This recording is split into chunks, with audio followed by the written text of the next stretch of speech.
கிறிஸ்து இயேசுவுக்குள் அன்பாய் அழைக்கப்பட்ட அன்புக்குரிய சகோதரர்களே, அன்புக்குரிய சகோதரிகளே, மீண்டுமாக நம்முடைய வாழ்நாட்களில் ஒரு நாளை நமக்கு கிருபையாக கூட்டி கொடுத்த நம்முடைய பிதாவாகிய தேவனுக்கு நம்முடைய ஆண்டவராகிய இயேசு கிறிஸ்துவின் நாமத்தினாலே நாம் துதிகளையும் ஸ்தோத்திரங்களையும் ஏறெடுத்துக்கொண்டு நாம் இன்றைய ஞாயிறு ஆராதனைக்குள்ளாக நாம் கடந்து செல்லலாம்.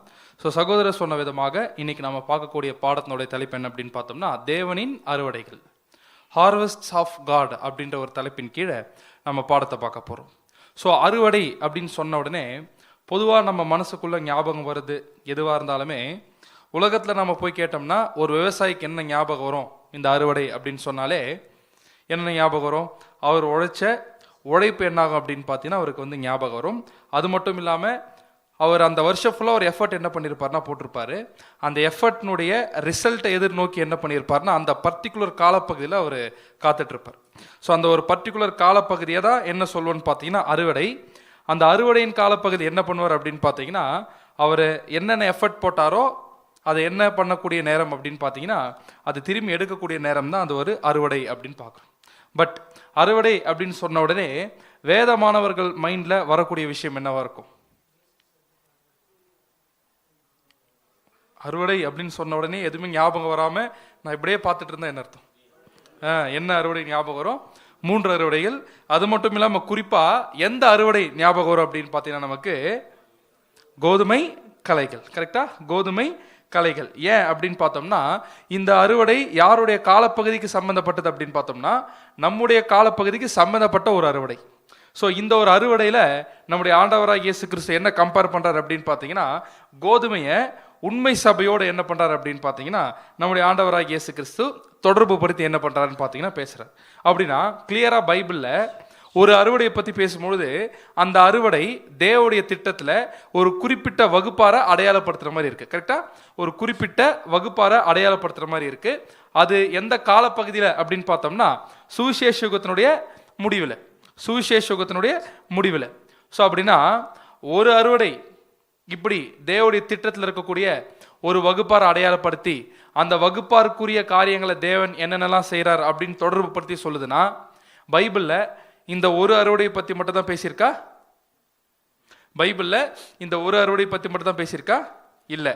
பைபிளில் நிறைய அறுவடைகளை பற்றி என்ன பண்ணப்பட்டிருக்குன்னு பார்த்தீங்கன்னா பேசப்பட்டிருக்கு. அப்படின்னா நிறைய அறுவடைகளை பற்றி பேசப்பட்டிருக்கு அப்படின்னு பார்க்கும்பொழுது இந்த எல்லா அறுவடைகளும் ஏதோ ஒரு காரியத்தை என்ன பண்ணுது அப்படின்னு பார்த்தீங்கன்னா தொடர்பு படுத்துது. எப்படி இந்த கோதுமை அறுவடை கிறிஸ்துவின் உண்மையான சபையினுடைய அறுவடையை தொடர்பு படுத்துதோ பைபிள், அதே போல பைபிளில் சொல்லப்பட்டிருக்கக்கூடிய மற்ற அறுவடைகளையும் வேறு சில நபர்களையும் அல்லது வேறு சில வகுப்பாரையும் அடையாளப்படுத்தக்கூடியதாக என்ன ஆகுது அப்படின்னு பார்த்தீங்கன்னா இருக்கு. ஏன்னா தேவனுடைய தெய்வீக திட்டத்தில் ஒரே ஒரு வகுப்பாரை மட்டும் தேவன் தெரிந்து கொண்டு அந்த ஒரு வகுப்பாருக்காக மட்டும் என்ன பண்ணலன்னு பார்த்தீங்கன்னா செயல்படலை. கரெக்டா? தேவனுடைய தெய்வீக திட்டம் அப்படின்னு எடுத்துக்கணும்னாலே அதில் நிறைய குரூப் ஆஃப் பீப்புள் வராங்க, சில தனிநபர்கள் வராங்க. அவர்களுக்குரிய தேவனுடைய திட்டம் வித்தியாசமாக இருக்கிறது என்ன பண்ணுறோம் அப்படின்னு பார்த்தீங்கன்னா நம்ம கவனிக்கிறோம். அப்படி பார்க்கும்பொழுது இந்த அறுவடை அப்படின்னு சொல்லிட்டோம்னாலே அது பொதுவாக எந்த சீசனில் நடக்கும் அப்படின்னு பார்த்தீங்கன்னா அந்த சீசனுடைய முடிவில். அறுவடை அப்படின்னு சொல்லிட்டாலே அது எப்போ முடியுங்க, எப்போ நடக்கும் அப்படின்னு பார்த்தோம்னா அந்த சீசனுடைய முடிவில் தான் என்ன பண்ணுவாங்க அப்படின்னு பார்த்தீங்கன்னா அந்த ஹார்வெஸ்ட்டை என்ன பண்ணுவாங்கன்னு பார்த்தீங்கன்னா செய்வாங்க. ஆக்சுவலாக ஸ்பிரிச்சுவலாக கூட நம்முடைய தேவன் அப்படி தான் என்ன பண்ணியிருக்காருன்னு பார்த்தீங்கன்னா வச்சிருக்காரு. எப்படி வச்சிருக்காரு அப்படின்னு பார்த்தோம்னா ஸ்பிரிச்சுவலாக கூட அதனுடைய காரியங்கள் எல்லாமே எங்கே தான் நடக்கிற மாதிரி இருக்குது அப்படின்னு பார்த்தோம்னா ஒரு யுகத்தினுடைய முடிவில் தான் நடக்கிற மாதிரி இருக்குது. அதை தான் நம்முடைய ஆண்டவராக இயேசு கிறிஸ்து கூட பேசும்பொழுது என்ன சொல்லிட்டார் அப்படின்னு பார்த்தீங்கன்னா அறுப்பு உலகத்தின் முடிவு, அறுப்பு உலகத்தின் முடிவு அப்படின்னு என்ன பண்ணிட்டாருன்னு பார்த்தீங்கன்னா பேசுகிறார். இந்த இடத்துல அறுப்பு உலகத்தின் முடிவு நமக்கு நல்லா தெரியும். இந்த இடத்துல உலகம் அப்படின்னு சொல்றது எது கிடையாது அப்படின்னு பார்த்தோம்னா லிட்டரலாக இந்த பூமி அடையாளப்படுத்தலை. இந்த இடத்துல உலகம் என்பது யுகத்தை அடையாளப்படுத்துது. அப்படின்னா அறுப்பு இந்த யுகத்தினுடைய முடிவாக என்ன ஆகுது அப்படின்னு பார்த்தீங்கன்னா இருக்கு.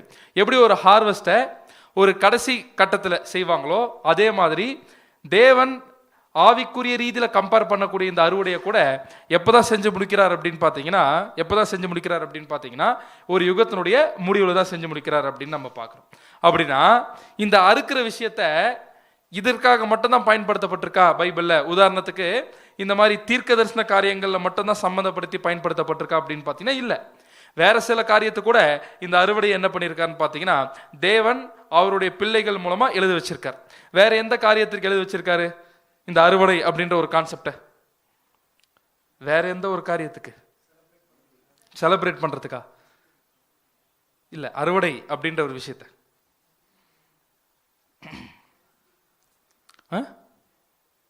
Thanks giving. ஓகே, கலாத்தியர் 6ஆம் அதிகாரம் 7ஆம் வசனம் வாசிங்க. மோசம் போகாதிருங்கள், தேவன் தம்மை பரியாசம் பண்ண ஒட்டார். மனுஷன் எதை விதைக்கிறானோ அதையே அறுப்பான். மனுஷன் எதை விதைக்கிறானோ அதே என்ன பண்ணுவான்? அறுப்பான். அப்படின்னா குணாதிசய ரீதியாக அப்போஸ்தலனாகிய பவுல் எழுதும்போது கூட இந்த அறுவடை என்ன பண்ணியிருக்காருன்னு பார்த்தீங்கன்னா தொடர்பு படுத்தி எழுதியிருக்காரு.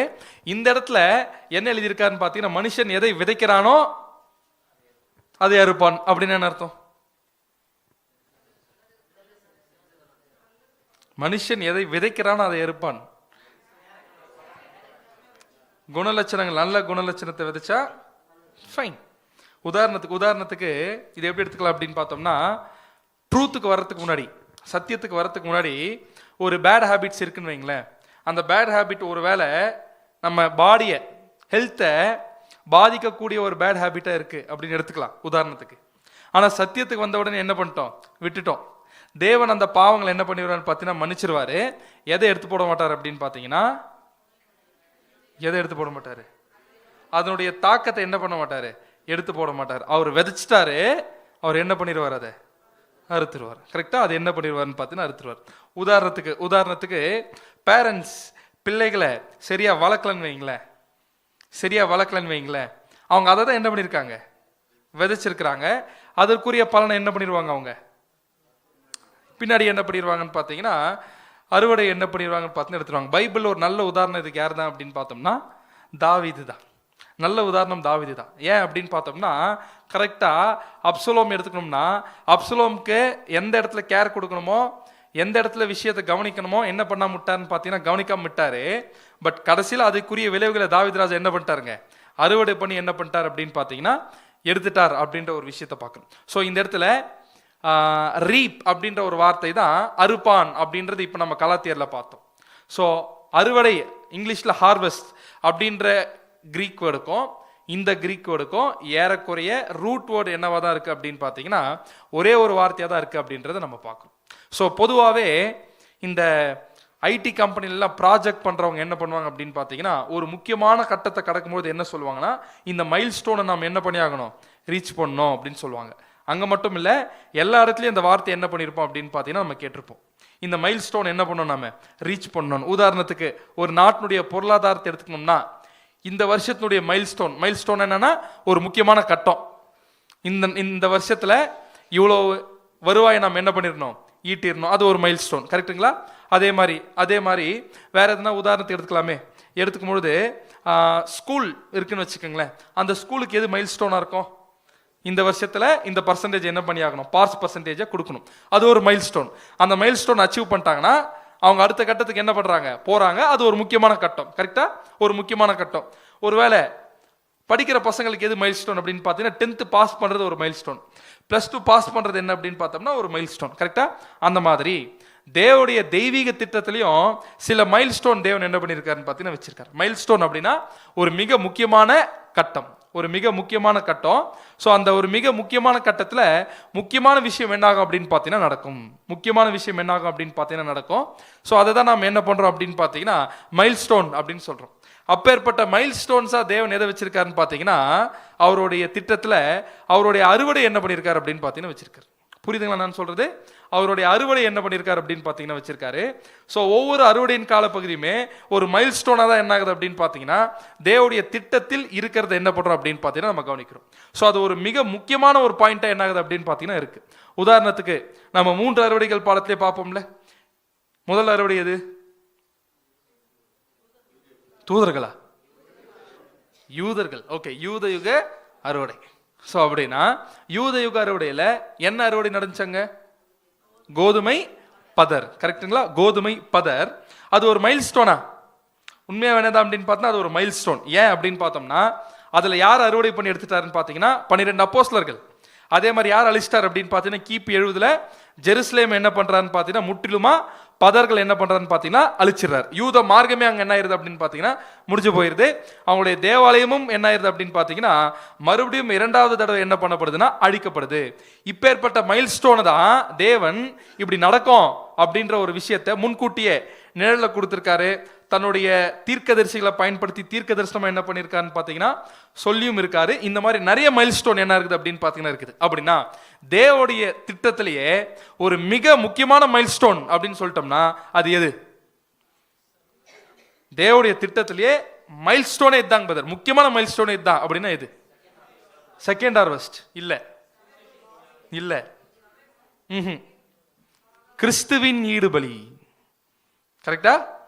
இந்த மைல் ஸ்டோன் இல்லாம நம்ம சொன்ன வேற எதுவுமே செட் ஆகாது. சபையினுடைய நிறைவேறுதல் ஆகட்டும், 2ஆம் வருகை ஆகட்டும், எது இருந்தாலும் இது என்ன ஆகணும் அப்படின்னு பார்த்தீங்கன்னா நடந்தாகணும். கரெக்டா? நடந்தாகணும். இது எக்ஸாக்டா எப்ப நடக்குது அப்படின்னு பார்த்தீங்கன்னா தேவன் யூதயுகத்துடைய முடிவில் யூதர்கள்ல டீல் பண்ணிட்டு இருக்கும் பொழுது இந்த ஒரு மிக முக்கியமான விஷயம் நடந்துச்சு. ஸோ இந்த விஷயத்தை பத்தி, இந்த ஒரு காரியத்தை பத்தி நிறைய டைப்ஸ் தான் நிழல்கள், நிறைய நிழல்கள், நிறைய தீர்க்க தரிசனங்கள் எல்லாமே தேவனுடைய தெய்வீக திட்டத்தில் இந்த முக்கியமான மைல் ஸ்டோனை பற்றி என்ன பண்ணப்பட்டிருக்குன்னு பார்த்தீங்கன்னா சொல்லப்பட்டிருக்கு. கரெக்டுங்களா? அப்படின்னா இது ஒரு மைல் ஸ்டோன் என்ன ஆகுது அப்படின்னு பார்த்தீங்கன்னா இருக்கு. இந்த மாதிரி தான் நீங்கள் சொன்ன மாதிரியே எதுவும் ஒரு மைல் ஸ்டோனாக இருக்குது அப்படின்னு பார்த்தீங்கன்னா சபையினுடைய நிறைவேறுதலும் என்னவா இருக்குது? ஒரு மைல் ஸ்டோனாக இருக்கிறது நம்ம என்ன பண்ணுறோம் அப்படின்னு பார்த்தீங்கன்னா பார்க்குறோம். அந்த ஒரு மைல் ஸ்டோனை எப்படி அடையாளப்படுத்தியிருக்காருன்னு பார்த்தீங்கன்னா நம்முடைய ஆண்டவராகிய இயேசு கிறிஸ்து ஒரு அறுவடையை என்ன பண்ணியிருக்காரு? அடையாளப்படுத்தியிருக்காரு. எந்த அறுவடையை அடையாளப்படுத்திருக்காரு அப்படின்னு பார்த்தோம்னா கோதுமை களைகள் அந்த ஒரு அறுவடையை உதாரணமா எடுத்து என்ன பண்ணியிருக்காரு அப்படின்னு பார்த்தீங்கன்னா பயன்படுத்தியிருக்காரு. அப்படின்னா கிளியரா என்ன புரியுது அப்படின்னு பார்க்கும்பொழுது தேவன் இந்த மாதிரி மைல் ஸ்டோன்னா ஒரு முக்கியமான பாயிண்ட், ஒரு முக்கியமான விஷயம் அல்லது சம்பவம் நடக்கக்கூடிய ஒரு புள்ளி. சரிங்களா? ஒரு புள்ளி. அப்படி அப்பேற்பட்ட புள்ளிகளை தேவன் எதோட தொடர்பு படுத்தியிருக்காரு அப்படின்னு பார்த்தீங்கன்னா அறுவடையோட என்ன பண்ணியிருக்காருங்க? தொடர்பு படுத்தி என்ன பண்ணியிருக்காருன்னு பார்த்தீங்கன்னா சொல்லியிருக்காரு. அறுவடையோட தொடர்பு படுத்தி என்ன பண்ணியிருக்காருன்னு பார்த்தீங்கன்னா சொல்லியிருக்காரு. ஸோ பொதுவாகவே இஸ்ரேல் தேசத்தை நாம் எடுத்துக்கணும்னா அவங்களுடைய கேலண்டர் 2 விதமாக என்னாச்சு அப்படின்னு பார்த்தீங்கன்னா இருந்துச்சு. ஸோ பண்டைய காலத்திலலாம் எப்படி இருந்துச்சு அப்படின்னு பார்த்தீங்கன்னா அந்த ஒரு வருஷத்தை எப்படி கால்குலேட் பண்ணியிருக்காங்கன்னா ஃபால் டு ஃபால், அதாவது இலையுதிர் காலத்திலிருந்து இலையுதிர் காலம் வரைக்கும், இலையுதிர் காலத்தில் ஆரம்பிச்சு அடுத்த இலையுதிர் காலம் வரைக்கும் ஒரு வருஷம் என்ன பண்ணியிருக்காங்க அப்படின்னு பார்த்தீங்கன்னா கணக்கு என்ன பண்ணியிருக்காங்கன்னு செஞ்சுருக்காங்க. ஸோ அப்படி ஒரு அக்ரிகல்ச்சரல் இயர், ஒரு விவசாய வருஷம் எப்படி முடியும் அப்படின்னு பார்த்தீங்கன்னா அறுவடையோடு என்ன ஆகும் அப்படின்னு பார்த்தீங்கன்னா முடியும். ஒரு விவசாய வருஷம் எதோட முடியுது அப்படின்னு பார்த்தீங்கன்னா ஒரு அறுவடையோடு என்ன ஆகுது அப்படின்னு பார்த்தீங்கன்னா முடியுது. ஆனால் அடுத்து தேவன் என்ன பண்ணுறாரு அப்படின்னு பார்த்தீங்கன்னா ஒரு காலப்பகுதிக்கு அப்புறமா கேலண்டரில் ஒரு நியூ மெத்தட் என்ன பண்ணுறாருன்னா இன்ட்ரடியூஸ் பண்ணுறாரு, அறிமுகப்படுத்துறாரு. எப்படி ஆரம்பிக்கிறாருன்னு பார்த்தீங்கன்னா ஒரு வருஷத்தினுடைய துவக்கத்தை எப்படி ஆரம்பிக்கிறார் அப்படின்னா வசந்த காலத்துல இருந்து என்ன பண்றாரு அப்படின்னு பார்த்தீங்கன்னா ஆரம்பிக்கிறாரு. அந்த டைம்ல தான் பஸ்காவை நம்முடைய ஆண்டவராகிய இயேசு கிறிஸ்து தேவன் என்ன பண்றாரு அப்படின்னு பார்த்தீங்கன்னா அறிமுகப்படுத்துறாரு அப்படின்னு பார்க்கிறோம். அதுதான் யாத்திராகமம் 12:2 நம்ம வாசிக்கிறோம். இந்த மாதம் உங்களுக்கு பிரதான மாதம், இது உங்களுக்கு வருஷத்தின் முதலாம் மாதமாய் இருப்பதாக. ஸோ இப்படி சொல்லக்கூடிய இந்த மாசம் என்னவா இருக்கு அப்படின்னு பார்த்தீங்கன்னா வசந்த காலமா இருக்கு, ஸ்ப்ரிங் சீசனா என்ன ஆகுது அப்படின்னு பார்த்தீங்கன்னா இருக்குது. இப்படி என்ன பண்றாருன்னு பார்த்தீங்கன்னா பஸ்காவை இன்ட்ரடியூஸ் பண்ணக்கூடிய காலப்பகுதியிலிருந்து என்ன பண்றாருன்னு பார்த்தீங்கன்னா மாத்துறாரு. ஸோ இப்போ நாம் என்ன பார்க்க போறோம் அப்படின்னு பார்த்தோம்னா ஒரு விஷயத்தை என்ன கண்டுபிடிச்சிட்டோம் அப்படின்னா தேவனுடைய தெய்வீக திட்டத்தில் சில முக்கியமான மைல் ஸ்டோன்ஸ், மைல் கற்களை தேவன் என்ன பண்ணியிருக்காரு? வச்சிருக்காரு. அந்த மைல் கற்கள் அப்படின்னு நாம சொல்லக்கூடிய விஷயம் என்னன்னு பார்த்தீங்கன்னா முக்கியமான சம்பவம், முக்கியமான புள்ளி, அது தேவனுடைய தெய்வீக திட்டத்தில் முக்கியமான விஷயமா இருக்கு. அந்த விஷயம் நடந்து முடிஞ்சாதான் அடுத்த கட்டத்துக்கு என்ன ஆகும்? தேவனுடைய தெய்வீக திட்டம் நகரம். ஸோ அந்த தேவனுடைய தெய்வீக திட்டத்தில் ஒரே வகுப்பார் மட்டும் இருக்கிறாங்கன்னு பார்த்தீங்கன்னா இல்லை. தெய்வீக திட்டம் அப்படின்னு நாம் எடுத்துக்கணும்னாலே அதில் நிறைய வகுப்பார் சம்மந்தப்பட்டிருக்காங்களே. உதாரணத்துக்கு யாரெல்லாம் சில தனிநபர்கள் சம்மந்தப்பட்டிருக்காங்க. ஒரு மிகப்பெரிய தனிநபர் யார் அப்படின்னு பார்த்தோம்னா நம்முடைய ஆண்டவராகிய இயேசு கிறிஸ்து. அவர் எல்லாம் எதுவுமே என்ன ஆகாது, நடக்காது. வேற என்னென்ன வகுப்பாரெல்லாம் இருக்காங்க தேவனுடைய தெய்வீக திட்டத்தில்? சபை, திரள் கூட்டம், இஸ்ரேல் ஜனங்க, முற்பிதாக்கள், ஸோ அப்படின்னா தூதர்கள், இந்த மாதிரி நிறைய பேர் என்ன பண்ணியிருக்காங்கன்னு பார்த்தீங்கன்னா தேவனுடைய தெய்வீக திட்டத்தில் இருக்கிறார்கள் அப்படின்றத பார்க்குறோம். இப்போ கேள்வி என்ன அப்படின்னு பார்த்தோம்னா ஸோ இப்போ நாம கோதுமை பதர் இந்த அறுவடை எடுத்து பார்த்தோம். எதை அடையாளப்படுத்தி பார்த்தோம்னா யூத யுகத்தினுடைய முடிவு. அதே மாதிரி கோதுமை கலைகள் எடுத்து நம்ம பார்க்கும்பொழுது சுவிசேஷ யுக முடிவில் கிறிஸ்துவின் சபையினுடைய நிறைவேறுதல் அது அடையாளப்படுத்துதுல. அப்படின்னா ஒரு அறுவடை இப்படி ஒரு வகுப்பார் அடையாளப்படுத்துதுன்னா பைபிள்ல சொல்லப்பட்ட அறுவடைகள் எதை அடையாளப்படுத்தலாம்? வேற வேற வகுப்பார என்ன பண்ணலாம்? அது அடையாளப்படுத்தலாம். அப்படின்னா பைபிள்ல என்னென்ன அறுவடைகள் சொல்லப்பட்டிருக்கு? கேள்வி புரிஞ்சுல? பைபிள்ல என்னென்ன அறுவடைகள் சொல்லப்பட்டிருக்கு? என்னென்ன அறுவடைலாம் இருக்கு? கோதுமை அறுவடை, கோதுமை இது ஒண்ணு பார்த்தோம். அது ராகி, என்னது? நெல். வெரி குட், வார் கோதுமை. அடுத்தது திராட்சை பழம், கிரேப்ஸ். நான் என்கிட்ட டிஸ்கஸ் பண்ணவும் சொல்ல வேண்டாம். அடுத்தது அத்தி, சூப்பர். இப்போ நிறைய என்ன ஆயிடுச்சு, வந்துருச்சு. கரெக்டா? அப்படின்னா இப்படி பல ஹார்வெஸ்ட் இப்போ உங்க வாயிலிருந்து என்ன ஆயிடுச்சுன்னு பார்த்தீங்கன்னா வந்துருச்சு. அப்படின்னா இந்த ஒவ்வொரு ஹார்வெஸ்டும் தேவன் சும்மா வச்சிருப்பாரா? நிச்சயமா கிடையாது. இது எல்லாமே ஏதோ ஒரு மைல்ஸ்டோன் என்ன பண்ணுது? அடையாளப்படுத்துது. ஏதோ ஒரு திட்டத்தை அடையாளப்படுத்துது. அந்த திட்டத்துக்குள்ள ஏதோ ஒரு வகுப்பார் என்ன பண்ணுவாங்கன்னு பார்த்தீங்கன்னா இருப்பாங்க. ஸோ நம்ம முதல்ல எந்த ஹார்வெஸ்ட் எடுத்து பார்க்கலாம் அப்படின்னு பார்த்தோம்னா பார்லி ஹார்வெஸ்ட் என்ன பண்ணலாம்னு பார்த்தீங்கன்னா எடுத்து பார்க்கலாம். பார்லி ஹார்வெஸ்ட் என்பது தமிழ் என்ன சொல்லலாம்? வார்கோதுமை அறுவடை. வார்கோதுமை அறுவடை. வாசிக்கலாம் 2 சாமுவேல் 21 அதிகாரம் 9 வசனம். 2 சாமுவேல் 21 அதிகாரம் 9 வசனம். அவர்களை கிபியோனியர் கையில் ஒப்பு கொடுத்தான். அவர்களை கர்த்தருடைய சமூகத்தில் மலையின் மேல் தூக்கி போட்டார்கள். அதை யூஸ் பண்ண வேண்டாம். அப்படியே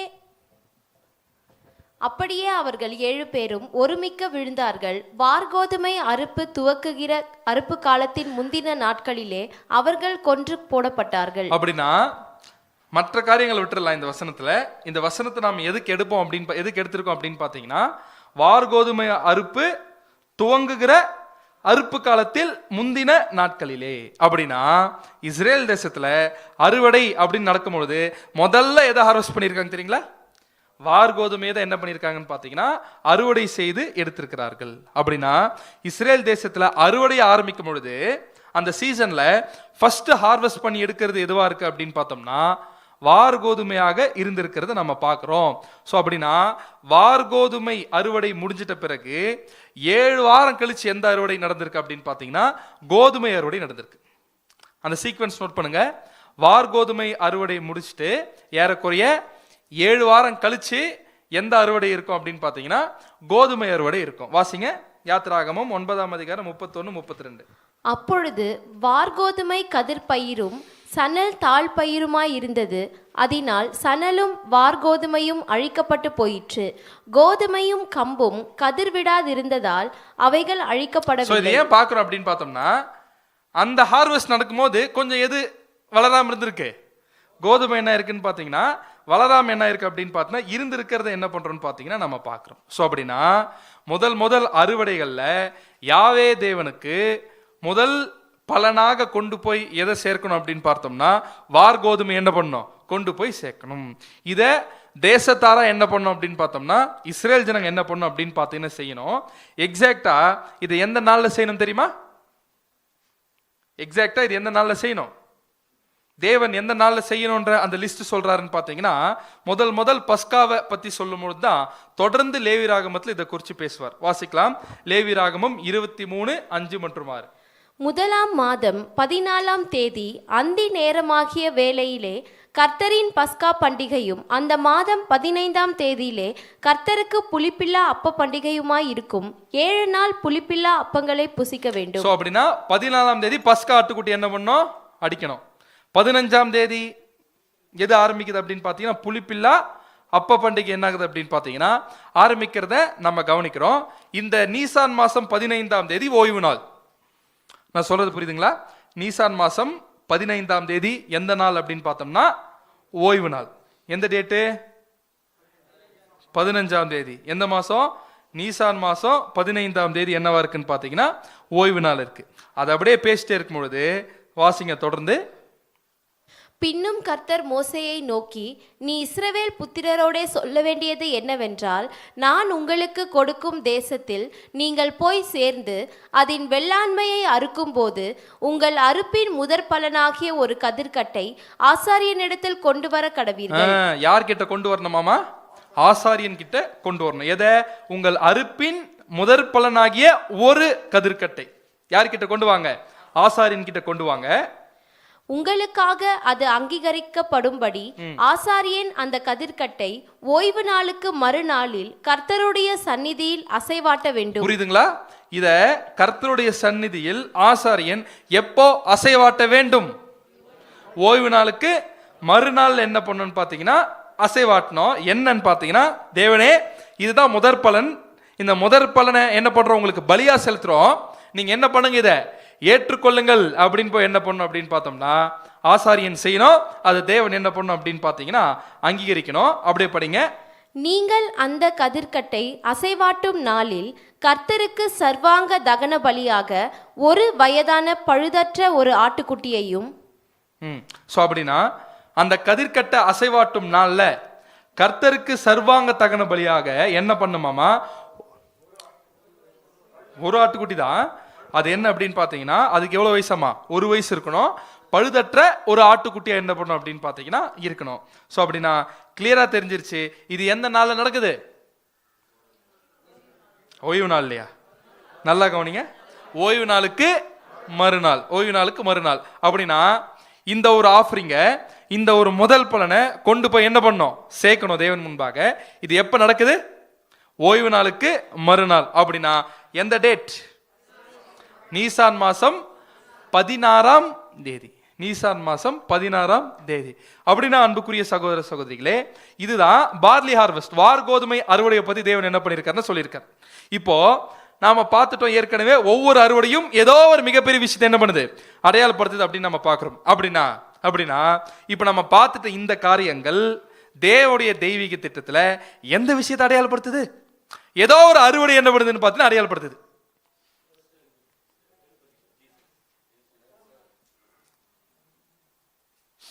எது? ransom. எப்படி சொல்லலாம் ransom? ransom அப்படி இல்லை. கிளியரா வந்து இந்த டேட்டோட மேட்ச் பண்ணி சொல்லுங்க. Very good brother. என்ன அப்படின்னு பார்த்தோம்னா கிளியரா நீசான் மாசம் 14ஆம் தேதி யார் மரிக்கிறாரு? ஆண்டவராகிய இயேசு கிறிஸ்து. ஓய்வு நாள்ல அவர் எங்க இருக்காரு? கல்லறையில் இருக்கிறாரு. கரெக்டா? எக்ஸாக்டா நீசான் மாசம் 16ஆம் தேதி தான் யார் உயிர் தெழுகிறார் அப்படின்னு பார்த்தோம்னா நம்முடைய ஆண்டவராகிய இயேசு கிறிஸ்து என்ன பண்றாரு அப்படின்னு பார்த்தீங்கன்னா உயிர் தெழுகிறாரு. அதுதான் நம்ம லூக்கா 24:1 நம்ம வாசிக்கும் பொழுது, வாரத்தின் முதலாம் நாள் அதிகாலையிலே யார் எழுந்து போறாங்க அப்படின்னு பார்த்தீங்கன்னா ஸ்திரீகள் எங்க போறாங்க? கல்லறை கிட்ட போறாங்க அப்படின்றத நம்ம பார்க்கிறோம். கிளியரா அவர் உயிர் தெழுந்தாரு. சொன்ன மாதிரியே 3ஆம் நாள் என்ன பண்ணிட்டாருன்னு பார்த்தீங்கன்னா உயிர் தெழுந்துட்டார். அப்படின்னா கிளியரா பவர்ஃபுல் பேரலா என்ன இருக்கு அப்படின்னு பார்த்தோம்னா அந்த இடத்துல முதற் பலனா வார் கோதுமையை அங்க அறுத்தெடுத்து தேவனுக்கு போய் காட்டுறது எதை அடையாளப்படுத்தி காண்பிக்குது அப்படின்னு பார்த்தோம்னா நம்முடைய ஆண்டவராகிய இயேசு கிறிஸ்துவுடைய உயிர் தெழுதல். நம்முடைய ஆண்டவராகிய இயேசு கிறிஸ்துவுடைய உயிர் தெழுதல். அப்போ அந்த அசைவாட்டு பலியை தேவன் என்ன பண்றாருன்னு பார்த்தீங்கன்னா அங்கீகரிக்கிறாரு. இந்த இடத்துல பார்லி யார் அடையாளப்படுத்துது? அப்போ நம்முடைய ஆண்டவராகிய இயேசு கிறிஸ்து. அப்படின்னா இந்த இடத்துல தேவன் அறுவடை பண்ணி எடுக்கிறாரு. யாரு? நம்முடைய ஆண்டவராகிய இயேசு கிறிஸ்து என்ன பண்றாருன்னு பாத்தீங்கன்னா அறுவடை பண்ணி என்ன பண்றாருன்னு பாத்தீங்கன்னா எடுக்கிறாரு. இந்த இடத்துல அவர் உயிரோடு எழுந்ததே எதை அடையாளப்படுத்துதுன்னா இயேசு கிறிஸ்துடைய பலி என்ன ஆயிடுச்சு? தேவன் கிட்ட அங்கீகாரம் என்ன ஆயிடுச்சு அப்படின்னு பாத்தீங்கன்னா வாங்கிருச்சு அப்படின்றத நம்ம பார்க்கிறோம். ஸோ அப்படின்னா கிளியரா இது எந்த harvest? Barley harvest, first harvest. புரியுதுங்களா? First harvest. அப்படின்னா தேவனுடைய தெய்வீக திட்டத்திலே முதல் அறுவடை யார் தான் பண்ணி எடுக்கிறார்? தேவன். ஆண்டவராகிய இயேசு கிறிஸ்துவ தான் அறுவடை பண்ணி என்ன பண்றாருன்னு பார்த்து எடுக்கிறாரு. அதே சமயத்துல முதற் பலனை தானே கொண்டு போய் அங்க தேவன் கிட்ட அசைவாட்டு பலியா செலுத்தணும். அதே மாதிரி நம்முடைய ஆண்டவராகிய இயேசு கிறிஸ்துவம் எப்படி இருக்காரு? நம்ம 1 கொரிந்தியர் 15 நம்ம வாசிக்கிறோம்னா கிறிஸ்துவோ மரித்தோரிலிருந்து எழுந்து நித்திரை அடைந்தவர்களில் முதற் பலனானார். அப்படின்னு என்ன அர்த்தம்? செத்து போனவங்கள்ல உயிர் தேர்ந்ததுல ஃபர்ஸ்ட் யார் தான் அப்படின்னு பார்த்தோம்னா நம்முடைய ஆண்டவராகிய இயேசு கிறிஸ்து தான். அதான் படிக்கிறோம், அவனவன் தன் தன் வரிசையில உயிர்ப்பிக்கப்படுவான். முதற் பலனானவர் யார் அப்படின்னு பாத்தீங்கன்னா கிறிஸ்து. சோ அப்ப கிளியரா நம்முடைய ஆண்டவராகிய இயேசு கிறிஸ்து என்ன அடையாளப்படுத்தப்பட்டிருக்கு? முதற் பலன் அப்படின்னு அடையாளப்படுத்தப்பட்டிருக்கு. அது மட்டும் இல்லாம ரோமர் 8:29 என்ன வாசிக்கலாம். தம்முடைய குமாரன் அநேக சகோதரருக்குள்ளே முதற் பேரானவராய் இருக்கும் பொருட்டு தேவன் எவர்களை முன்னறிந்தாரோ அவர்களை தமது குமாரனுடைய சாயலுக்கு ஒப்பாய் இருப்பதற்கு முன்குறித்திருக்கிறார். சோ அப்ப கிளியரா என்ன புரியுதுன்னு பார்த்தோம்னா, தேவனுடைய திட்டத்துல ஒரு வகுப்பார் இருக்காங்க, சபை வகுப்பார். அந்த சபை வகுப்பாருக்கு இவர் முதற் பலனா இருக்கிறதுக்காக யாரை தெரிந்து கொண்டாருங்க? கிறிஸ்துவ தேவன் என்ன பண்ணிட்டாருன்னா தெரிந்து கொண்டார் அப்படின்னு பாக்குறோம். அப்படின்னா உயிர்த்தெழுதல் நிறைய இருக்கு. எப்படி அறுவடைகள் நிறைய இருக்கோ அதே மாதிரி உயிர்த்தெழுதல்கள் என்ன இருக்குது? நிறைய இருக்கு. அந்த மாதிரி ஆனா முதல் அறுவடை எதுதான் அப்படின்னு பாத்தீங்கன்னா பார்லி தான், வார்கோதுமை அறுவடை தான். சரியா என்ன ஆகுது அப்படின்னு பாத்தீங்கன்னா, எப்போ அதை முதற் பலன் எடுத்துன்னு போய் பிரசன்ட் பண்றாங்கன்னு பாத்தீங்கன்னா நீசான் மாசம் 16ஆம் தேதி. அதே மாதிரி அதே நாள்ல யார் அந்த இடத்துல பிரசன்ட் பண்ணப்படுறாருன்னு பாத்தீங்கன்னா தேவன் கிட்ட நம்முடைய ஆண்டவராகிய இயேசு கிறிஸ்து எக்ஸாக்டா நீசான் மாசம் 16ஆம் தேதி என்ன பண்றாருங்க? உயிரோட எழுந்துக்கிறார் அப்படின்னு பாக்குறோம். அதே சமயத்துல நம்ம என்ன பார்த்தோம்? லேவியராகமம் 23:12 நீங்கள் அந்த கதிர்க்கட்டை அசைவாட்டும் நாளில் கர்த்தருக்கு சர்வாங்க தகன பலியாக ஒரு வயதான பழுதற்ற ஒரு ஆட்டுக்குட்டி என்ன பண்ணும் அப்படின்னு பாத்தீங்கன்னா தெரிந்து கொள்ள வேண்டும். சரிங்களா? ஒரு வயசு பழுதற்ற ஆட்டுக்குட்டி என்ன பண்ணும் அப்படின்னு பாத்தீங்கன்னா நாம அந்த இடத்துல பாக்குறோம் அவங்க என்ன பண்ணுமாமா தெரிந்து கொள்ள வேண்டும். அப்படின்னா கிளியரா இந்த இடத்துல இந்த ஒரு வயசு பழுதான ஆட்டுக்குட்டியை பார்க்கும்பொழுது நமக்கு என்ன ஞாபகம் வருது? கிளியரா நியாயப்பிரமாணத்துல ஆட்டுக்குட்டி அப்படின்னு சொல்லிட்டாலே யாரதான் அடையாளப்படுத்தும்? நம்முடைய ஆண்டவராகிய இயேசு கிறிஸ்து தான். கிளியரா யோவான் ஸ்தானகன் என்ன பண்றாருன்னு பாத்தீங்கன்னா ஐடென்டிஃபை பண்றாரு. இதோ இவர் தான் உலகத்தின் பாவத்தை சுமர்ந்து தீர்க்கிற தேவ ஆட்டுக்குட்டி. அப்படின்னா அந்த ஆட்டுக்குட்டிய சர்வாங்க தகன பலி என்ன பண்ணும்? அந்த இடத்த கொடுக்கணும். சரிங்களா? சர்வாங்க தகன பலி எதை அடையாளப்படுத்துது அப்படின்னு பாத்தீங்கன்னா, ஒரு தனிப்பட்ட நபர் மனமோந்து தேவனுக்கு என்று என்ன பண்றாருன்னு பாத்தீங்கன்னா தன்னை பலியா செலுத்துவதையும் அந்த பலியை தேவன் அங்கீகரிக்கிறது என்ன ஆகுதுன்னு பாத்தீங்கன்னா இந்த சர்வாங்க தகன பலி அடையாளப்படுத்துது. அதை முழுசா தேவன் என்ன பண்ணுவாரு? எடுத்துப்பார். அப்படின்னா கிளியரா இது எதை அடையாளப்படுத்துதுன்னா, it pictures how God wholly accepts a sacrifice. அந்த பலியை தேவன் எப்படி ஏற்றுக்கொள்கிறாராமா? முழுசா தேவன் என்ன பண்றார் அப்படின்னு பாத்தீங்கன்னா ஏற்றுக்கொள்கிறார் அப்படின்னு பாக்குறோம். அதே சமயத்துல இந்த சர்வாங்க தகன பலியானது தேவனுடைய பார்வையில் எப்படி இருக்கு அப்படின்னு தேவன் சொல்லியிருக்காருன்னு பாத்தீங்கன்னா இது கர்த்தருக்கு சுகந்த வாசனையான தகன பலியா என்ன ஆகுது அப்படின்னு பாத்தீங்கன்னா இருக்கிறது நம்ம பார்க்கிறோம். சோ அப்படி நம்ம பார்க்கும்பொழுது கிளியரா இது எதை அடையாளப்படுத்துதுன்னா நம்முடைய ஆண்டவராகிய இயேசு கிறிஸ்துவோடைய பலி கொஞ்சம் ஏத்துக்கப்படல தேவனால, முழுசா தேவன் என்ன பண்ணிட்டாரு? அங்கீகரிச்சிட்டாரு. சோ கிளியரா இந்த இடத்துல இந்த சர்வாங்க தகன பலி அப்படின்னு சொல்றதுனாலேயே அது ஒருவர் மனமோந்து செலுத்தக்கூடிய ஒரு பலி. மனமோந்து அப்படின்னா அவராவே தூண்டப்பட்டு அவருக்குள்ள இருந்து முழுசா நான் தேவனுக்காக என்ன பண்றேன் இதை செய்யறேன் அப்படின்னு செலுத்தக்கூடிய பலி தான் சர்வாங்க தகன பலி. அதை முழுசா தேவன் என்ன பண்றாருன்னா அக்செப்ட் பண்றாருன்னா முழுசா எரிச்சிருவார். அது அப்படின்னா இப்படி ஒருத்தர் முழுசா கொடுக்கிறது தேவனுக்கு எப்படி இருக்காமா? சுகந்த வாசனையின் பலியா இருக்கு. அந்த மாதிரி அந்த ஆட்டுக்குட்டியினுடைய பலி என்னாச்சுன்னு பார்த்து இருந்தது. அந்த பலி எந்த பலி அடையாளப்படுத்துதுங்க? நம்முடைய ஆண்டவராகிய இயேசு கிறிஸ்துடைய ஈடு பலி அடையாளப்படுத்துது. அப்படின்னா ஈடு பலி நம்முடைய தேவனுக்கு எப்படி இருந்திருக்குன்னு பாத்தீங்கன்னா சுகந்த வாசனை. நம்ம சுகந்த வாசனைன்றது என்ன கிடையாது அப்படின்னு பாத்தீங்கன்னா பலி செலுத்துறத விட அந்த பலிக்கு பின்னாடி ஒரு மோட்டிவேஷன் இருந்துச்சுல நம்முடைய ஆண்டவராகிய இயேசு கிறிஸ்து. இது எல்லாமே யாருக்காக செய்யறாரு? இவ்வளோ பெரிய ஒரு பலியை இயேசு கிறிஸ்து யாருக்காக செய்யறாரு? அவங்க அப்பாக்காக என்ன பண்றாருன்னு பார்த்தீங்கன்னா செய்யறாரு. அப்படி செய்யறது அந்த மோட்டிவேஷனை பார்க்கும்பொழுது தேவனுக்கு எப்படி இருக்காமா? அது சுகந்த வாசனையாக இருக்கு. அப்படின்னா கிளியரா தேவனுடைய தெய்வீக திட்டத்துல அறுவடைகள்லே முதல் அறுவடையா இருக்கக்கூடிய இந்த ஒரு ஹார்வெஸ்ட் யாரை அடையாளப்படுத்துதுன்னா தேவன் அவருடைய திட்டத்துல எடுத்துட்ட முதல் ஹார்வெஸ்ட் யாருங்க? நம்முடைய ஆண்டவராகிய இயேசு கிறிஸ்து, அவருடைய உயிர்த்தெழுதல். Right, okay. இப்போ அடுத்தது வேற என்ன ஹார்வெஸ்ட் இருக்கு? இப்போ இது முடிஞ்ச உடனே அடுத்து என்ன ஹார்வெஸ்ட் நடக்கணும்? கோதுமை அறுவடை என்ன ஆகணும் அப்படின்னு பார்த்து நடக்கணும். வீட் ஹார்வெஸ்ட் நடக்கணும். அப்படின்னா வீட் ஹார்வெஸ்ட்டுக்கும் பார்லி ஹார்வெஸ்ட்டுக்கும் தொடர்பு இருக்குதான்னு பார்த்தோன்னா இருக்குது. ஏன்னா வீட்டுக்கும் பார்லிக்குமே தொடர்பு இருக்கு. எப்படி அப்படின்னு பார்த்தோம்னா கோதுமை பார்க்கறதுக்கு எப்படியா தான் இருக்கும்? வீட் எப்படியே தான் இருக்கும்னு பார்த்தீங்கன்னா பார்லி மாதிரியே தான் என்ன ஆகுன்னு பார்த்தீங்கன்னா இருக்கும். அப்படின்னா பார்லி யாரு? வீட் யாரு? சபை. அப்ப நாம் எப்படி இருக்கணுமா? பார்லி மாதிரியே இருக்கணும். புரியுதுங்களா? ஏன்னா கிளியரா கோதுமை கலைகள் ஓமையில நம்முடைய ஆண்டவராகிய இயேசு கிறிஸ்து சொல்லி கொடுத்துட்டாரு, கோதுமை உண்மை சபை என்ன பண்ணுது? அடையாளப்படுத்துது. அப்படின்னா பார்லி கிடையாது ஆனா நம்ம, ஆனா பார்க்கறதுக்கு எப்படி இருப்போம்? அவர் இப்படி அப்படியே இருக்கும். அதான் அப்படியே இருக்கும்னு கேட்டேன். என் கேள்வி அப்படியே இருக்கும். அப்படி இருக்கிறவர்கள் தான் யாராமா? கோதுமை. சரிங்களா? அப்படி இருக்கிறவர்கள் தான் யார் அப்படின்னு பார்த்தோம்னா கோதுமை.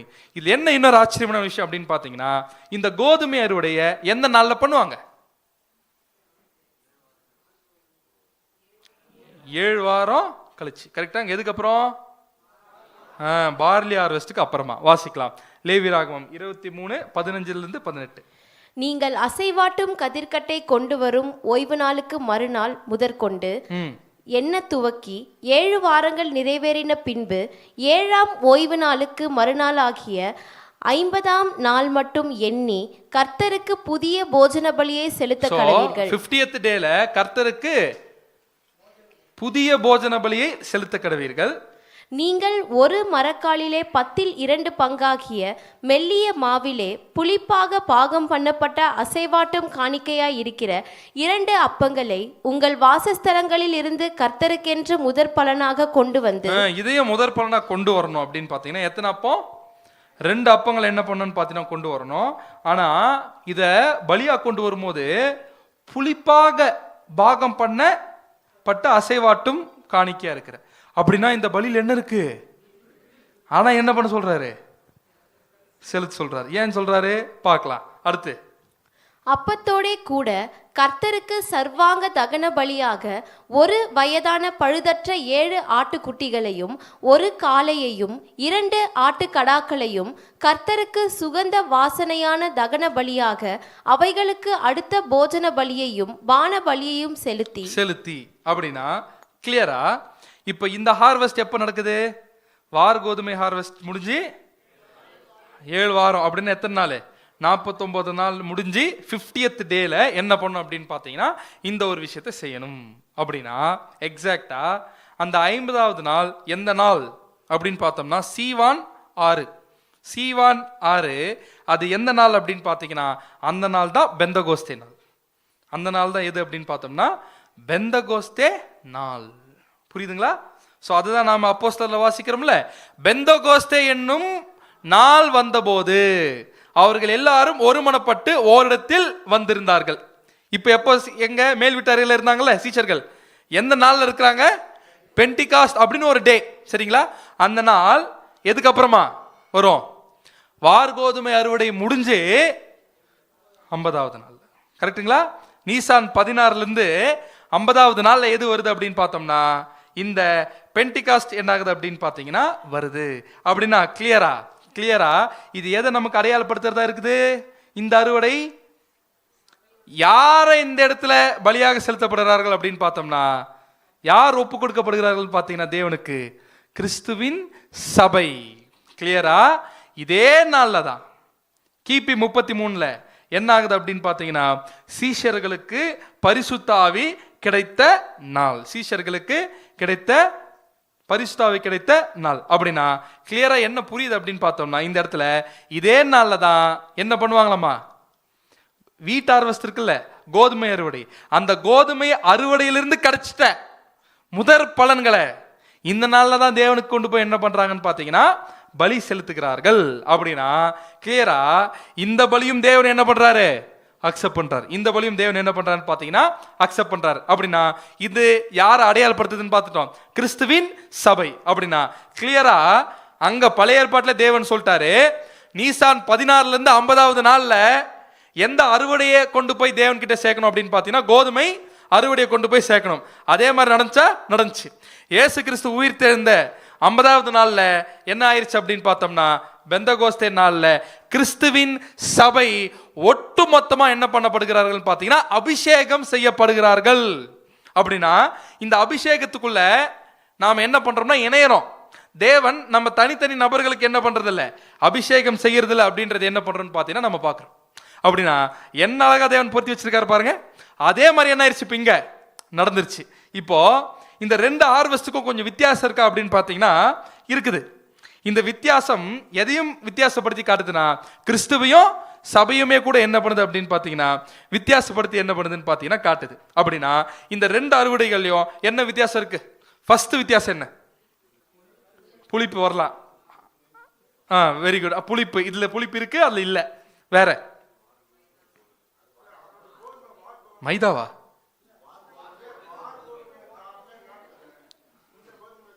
தர வேற. ஓகே.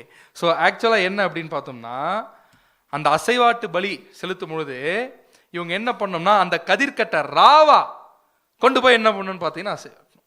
எதை? வார்கோதுமையை. ஆனா என்ன பண்ணணும்? இத நீங்கள் ஒரு மரக்காலிலே 10 பங்காகிய மெல்லிய மாவிலே புளிப்பாக பாகம் பண்ணப்பட்ட அசைவாட்டும் காணிக்கையா இருக்கிற. அப்படின்னா இது என்ன பண்ணணுங்க? அதை அரைச்சி என்னவா மாத்தணும், அப்பமா மாத்தி கொண்டு போய் என்ன பண்ண சொல்றாருன்னு பாத்தீங்கன்னா செய்ய சொல்றாரு. ஆனா எது ராவா இருக்கு அப்படின்னு பார்த்தோம்னா பார்லி. அப்படியே ராவா என்ன பண்றாருன்னா தேவன் ஏத்துக்கிறார். அப்படின்னு என்ன அர்த்தம்? இயேசு கிறிஸ்து எப்படி இருக்கிறாருன்னு பாத்தீங்கன்னா பெர்ஃபெக்ட் ஹியூமன். சரிங்களா? அது எந்த மாடிஃபிகேஷன் தேவை கிடையாது. அதை அப்படியே கொண்டு போய் யாருக்கு செலுத்தலாம்? தேவனுக்கு என்ன பண்ணலாம் அப்படின்னு பாத்தீங்கன்னா செலுத்தலாம். எந்த ஒரு மாடிஃபிகேஷன், எந்த ஒரு மாற்றமும் எதுல தேவை கிடையாது, பார்லிக்கு தேவை கிடையாது. அதை அப்படியே என்ன பண்றான்னு பார்த்து எடுத்துக்கொண்டு போய் தேவன் முன்பாக அசைவாட்டுறாங்க. ஸோ அதுதான் கிறிஸ்துவின் பலியா இருக்கக்கூடிய அந்த பரிபூர்ண மனுஷிகள் நிலைமை. அப்படியே தேவன் என்ன பண்ணிட்டாருங்க? ஏற்றுக்கொண்டார். நம்மள அப்படியே ஹார்வெஸ்ட் பண்ண முடியுமா? நிச்சயமா என்ன ஆகாதுன்னு பாத்தீங்கன்னா வாய்ப்பே கிடையாது. அப்படின்னா இந்த இடத்துல கொஞ்சம் ஹெல்ப் நமக்கு என்னன்னு பாத்தீங்கன்னா தேவைப்படுது. அப்படின்னா முதல்ல என்ன பண்ணோம்? மாவை ஆக்கணும்னா கிரஷ் பண்ணோம். எதை கிரஷ் பண்ணோம்? கோதுமை என்ன பண்ணணும்னு பாத்தீங்கன்னா கிரஷ் பண்ணோம். அப்பதான் என்னவா மாத்த முடியும்? மாவா மாத்தி அதை அப்பமா என்ன பண்ண முடியும் அப்படின்னு பாத்தீங்கன்னா சுட முடியும். அப்படின்னு நாம என்ன பண்ணோம் முதல்ல அப்படின்னு பாத்தீங்கன்னா சபையினுடைய சித்தத்தை முதல்ல என்ன பண்ணணும்னு பாத்தீங்கன்னா உடைக்கணும். யாருடைய சித்தத்தை? நம்முடைய சித்தம் இருக்குல்ல பாத்தீங்களா, நம்ம சித்தத்தை என்ன பண்ணணும்னு பாத்தீங்கன்னா அங்க உடைச்சு போட்டணும், கிரஷ் பண்ணணும். அப்படின்னு என்ன அர்த்தம்? யாருடைய சித்தத்தை ஏற்றுக்கொள்ள வேண்டும்? யாருக்குன்னு சித்தம் இருக்கவே கூடாது. நம்ம சித்தம் அப்படின்னு இருக்கக்கூடாது. ஏன்னா தேவன் ராவா என்ன பண்ண மாட்டாரு, ஏத்துக்க மாட்டார். அதை என்ன பண்ணி ஆகணும்? உடைச்சே என்ன பண்ணும் அப்படின்னு பார்த்தீங்கன்னா தீரணும். ஏன்னா தேவன் முன்பாக பலியா செலுத்தப்படணும்னா நான் முதல்ல நீதிமானாக்கப்படணும். அப்படியே கொண்டு போய் இயேசு கிறிஸ்து மாதிரி ராவாலாம் என்ன பண்ண முடியாது, செலுத்த முடியாது. ஓகே, இது ஒரு வித்தியாசம். அடுத்து வேற என்ன? நீங்க சொன்னதுதான். அதுல எதை ஆட் பண்ணிருங்க அப்படின்ட்டாரு? புளிப்பு என்ன பண்ணிருங்க அப்படின்னு பாத்தீங்கன்னா ஆட் பண்ணிருங்க அப்படின்னு என்ன பண்ணிட்டாருன்னா சொல்லிட்டார். இந்த இடத்துல 17ஆம் அதிகாரம் இந்த பர்டிகுலர் பாயிண்ட்ல மட்டும் தான் சொல்லியிருக்காரு. ஆனா மற்ற இடத்துல தேவன் என்ன சொல்லியிருக்காரு? வாசிக்கலாம். லேவியராகமம் 2:11. நீங்கள் கர்த்தருக்கு செலுத்தும் எந்த போஜன பலியும் புளித்த மாவினால் செய்யப்படாதிருப்பதாக.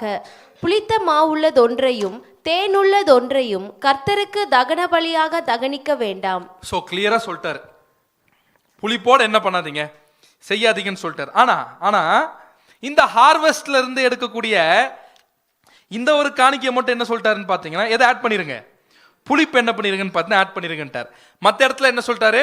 புளிப்பு சேர்க்கவே கூடாது, எதையும் எடுத்து வந்துடாதீங்க, தேன் கூட என்ன பண்ணாதீங்கன்னு ஆட் பண்ண. நல்லா தானே இருக்கும் டேஸ்டா பார்க்கலாம் நம்ம. ஸோ அப்படின்னா அது என்ன பண்ணாதீங்க, ஆட் பண்ணாதீங்கன்ட்டார். இப்போ பாயிண்ட் என்ன அப்படின்னு பார்த்தோம்னா ஏன் ஆட் பண்ணாதீங்கன்னு சொல்றாரு? புளிப்பை நமக்கு நல்லா தெரியும். புளிப்பு எதற்கு அடையாளமா இருக்கு? பாவத்திற்கு என்னவா இருக்குன்னா அடையாளமா இருக்கு. இப்போ புரிஞ்சுக்க முடியுது. இதனாலதான் தேவன் நியாயப்பிரமாணத்துல எதை தடை செஞ்சிருக்காருன்னா புளிப்பை தேவன் தடை செய்திருக்கிறாரு. ஸோ அப்படின்னா கிளியரா ஏன் புளிப்பை இங்க ஆட் பண்ண சொல்றாரு? ஏன்னா என்ன புரிஞ்சுக்கணும் அப்படின்னு பார்த்தோம்னா இந்த இடத்துல நாம் எப்படி இருக்கோம்? புளிப்பா தான் இருக்கும். சரிங்களா? ஆக்சுவலா என்னதான் நாம் எப்படி இருக்கோம்னு பார்த்தீங்கன்னா நம்ம கண்டிஷன் எப்படிதான் பார்த்தீங்கன்னா புளிப்பு தான். நமக்குள்ள புளிப்பு இருக்கா?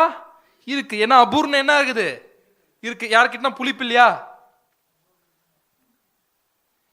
இருக்கா இல்லையா? இருக்கு. இப்ப இருக்கா?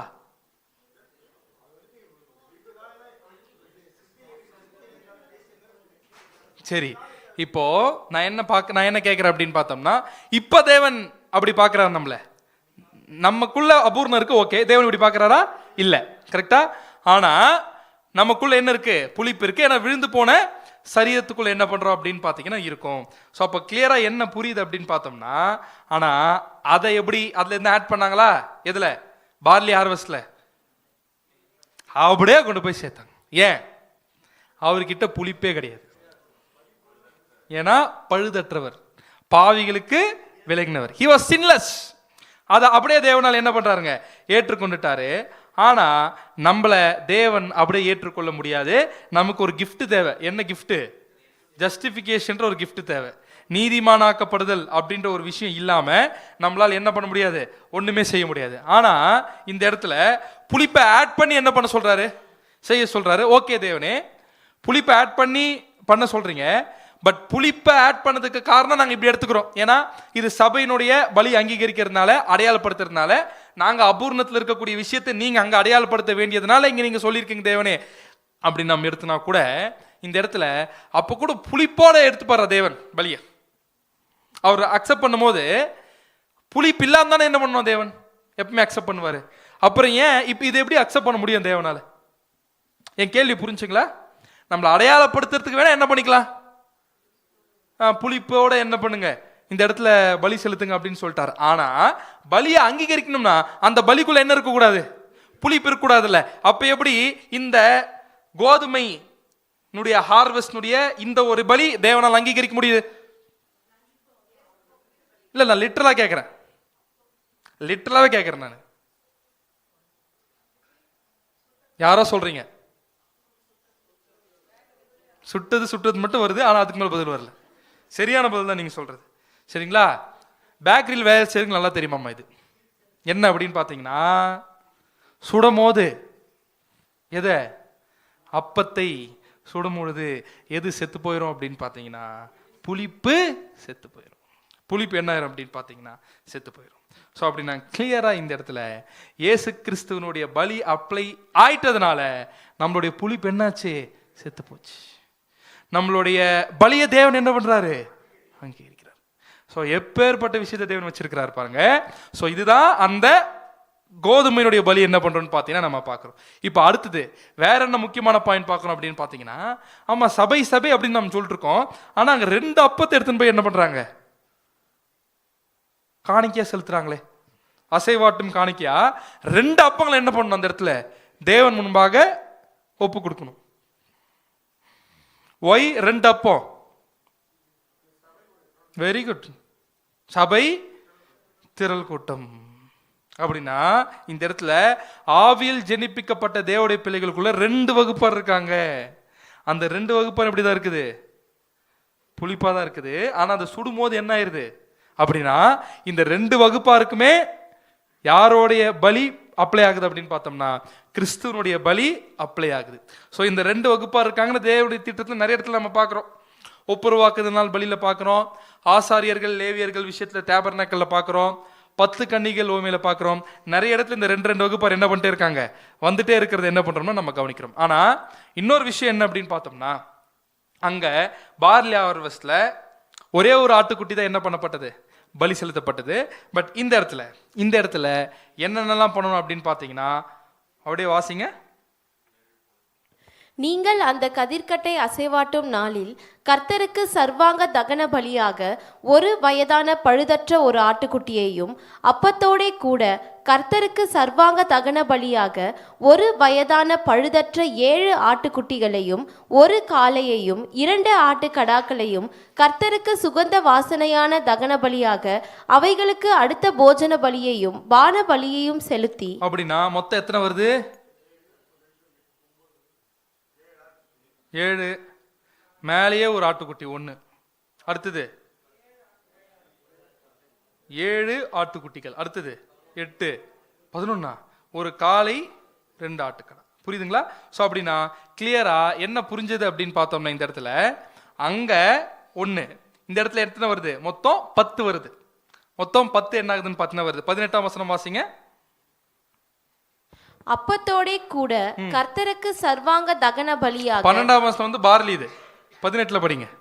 ஒரு வயதான பழுதற்ற 7 ஆட்டுக்குட்டிகளையும் ஒரு காளையையும் 2 ஆட்டுக்கடாக்களையும் கர்த்தருக்கு சுகந்த வாசனையான தகன பலியாக அவைகளுக்கு அடுத்த போஜன பலியையும் பான பலியையும் செலுத்தி. புரிஞ்சுங்களா? 12ஆம் வசனத்துல நம்ம படிக்கிறது பார்லி, அங்க ஒண்ணுதான். இப்ப இங்க மொத்தம் எத்தனை வருது? 10. சரிங்களா? சோ 10 என்பது எதை அடையாளப்படுத்தும்? பூரணத்தை என்ன பண்ணுதுன்னு பாத்தீங்கன்னா பூமிக்குரிய பூரணத்தை எது அடையாளப்படுத்துது அப்படின்னா இது சபையினுடைய முழுமையான பலியை அடையாளப்படுத்துது. அப்படின்னா இந்த பலிக்கு எக்ஸாம்பிளா யார் இருந்து போனார்னு பாத்தீங்கன்னா நம்முடைய ஆண்டவராக இயேசு கிறிஸ்து ஆரம்பிச்சாரு. பார்லியில் ஆரம்பிச்சது, யார் முடிச்சு வைக்கிறது அப்படின்னு பாத்தீங்கன்னா சபை தான் அதை என்ன பண்ணுதுன்னா முடிச்சு வைக்குது. அதான் கொலோசியர் 1:24 நம்ம வாசிக்கலாம்.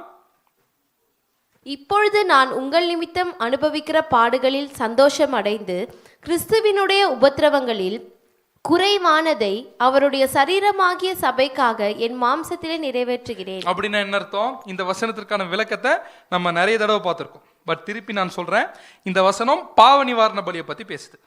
அப்படின்னா பாவ நிவாரண பலியில கிறிஸ்துக்கு மட்டும் ரோல் இருக்கான்னு பார்த்தீங்கன்னா இல்ல, அது ஒட்டுமொத்த சபைக்குமே என்ன இருக்குது?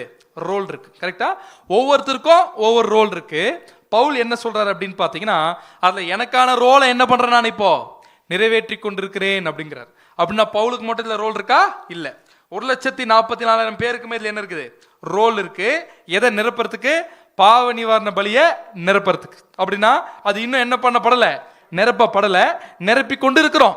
கரெக்டுங்களா? நிரப்பி கொண்டு இருக்கிறோம். அப்படின்னா கிறிஸ்து ஆரம்பிச்சதை யார் இப்ப முடிச்சு வைக்கிறது? சபை என்ன பண்றாங்கன்னு பாத்தீங்கன்னா முடிச்சு வைக்கிறது. அப்படின்னா இதுல நம்ம பார்க்கும் பொழுது 7 ஆட்டுக்குட்டி இதுல என்ன ஆகுதுன்னு பாத்தீங்கன்னா வருது. ஏன் இந்த இடத்துல 7 ஆட்டுக்குட்டி வருது? Very good. அப்படின்னா இந்த 7 ஆட்டுக்குட்டிகள் எதை அடையாளப்படுத்துதுன்னா இந்த சபையை தேவன் எத்தனை காலப்பகுதியிலாக தேர்ந்தெடுக்கிறாராமா? 7 காலப்பகுதியாக என்ன ஆகிறார் அப்படின்னு பாத்தீங்கன்னா தேர்ந்தெடுக்கிறாரு. அதே மாதிரி பார்லி ஹார்வெஸ்ட ஒப்பு கொடுக்கிற மாதிரி இதையும் அசைவாட்டு பலியை தான் என்ன பண்றாங்க? கொண்டு போய் சேர்க்கிறாங்க. அப்படின்னா இதையும் எதை அடையாளப்படுத்துது அப்படின்னு பாத்தீங்கன்னா நம்ம பலியை கூட தேவன் எப்படிதான் ஏற்றுக்கொள்கிறார்? முழுசா ஏத்துக்கிறாரு. ஏன் அப்படின்னு பார்த்தோம்னா இந்த ஆஃபரிங் எப்படி இருக்குன்னு பாத்தீங்கன்னா வில்லிங் ஆஃபரிங். அப்படின்னா நாமளா முன் வந்து என்ன பண்றோம்? பலி செலுத்துறதையும் தேவன் என்ன பண்றாருன்னு பாத்தீங்கன்னா அக்செப்ட் பண்றாரு அப்படின்னு பாக்குறோம். அப்படின்னா இப்போ தேவனுடைய தெய்வீக திட்டத்துல 2 மைல்ஸ்டோன் பார்த்துட்டோம். ஒன்னு என்ன? Barley harvest. அது யாருடைய ரெசரக்ஷன்? கிறிஸ்துவனுடைய உயிர் தேர்தல். அடுத்து வீட் ஹார்வெஸ்ட் எதை அடையாளப்படுத்துதுன்னு பார்த்துட்டோம்? Church class. சரிங்களா? அப்படின்னா சர்ச் கிளாஸ்னுடைய அறுவடை இது அடையாளப்படுத்துது அப்படின்றத நம்ம பார்த்துட்டோம். இப்போ அடுத்தது இஸ்ரேல் தேசத்துல வேற என்னென்ன அறுவடைகள்லாம் இருக்கு? வேற என்ன? கிரேப்ஸ். வேற அத்திப்பழம். ஓகே. அடுத்த ஹார்வெஸ்ட் எது அப்படின்னு பாத்தீங்கன்னா ஏர்லி ஃபிக்ஸ். ஏர்லி ஃபிக்ஸ்னா என்ன அர்த்தம்? ஏர்லினா என்ன அர்த்தம்? சீக்கிரமா, ஃபர்ஸ்ட் வர்றது. இது நல்லா இருக்கு இந்த இந்த இந்த விளக்கம். எர்லி ஃபிக்ஸ்னா ஃபர்ஸ்ட் வர்ற அத்தி. சரிங்களா? ஸோ நல்ல டிரான்ஸ்லேஷன் தான், பார்த்து வச்சுக்கலாம் இது. ஸோ ஃபர்ஸ்ட் வர்றது இது கொஞ்சம் ஈஸியாக புரியுது, எல்லாருக்கும் புரியுது இல்லை? எர்லி ஃபிக்ஸ்னா ஃபர்ஸ்ட் வர்றது. சரி.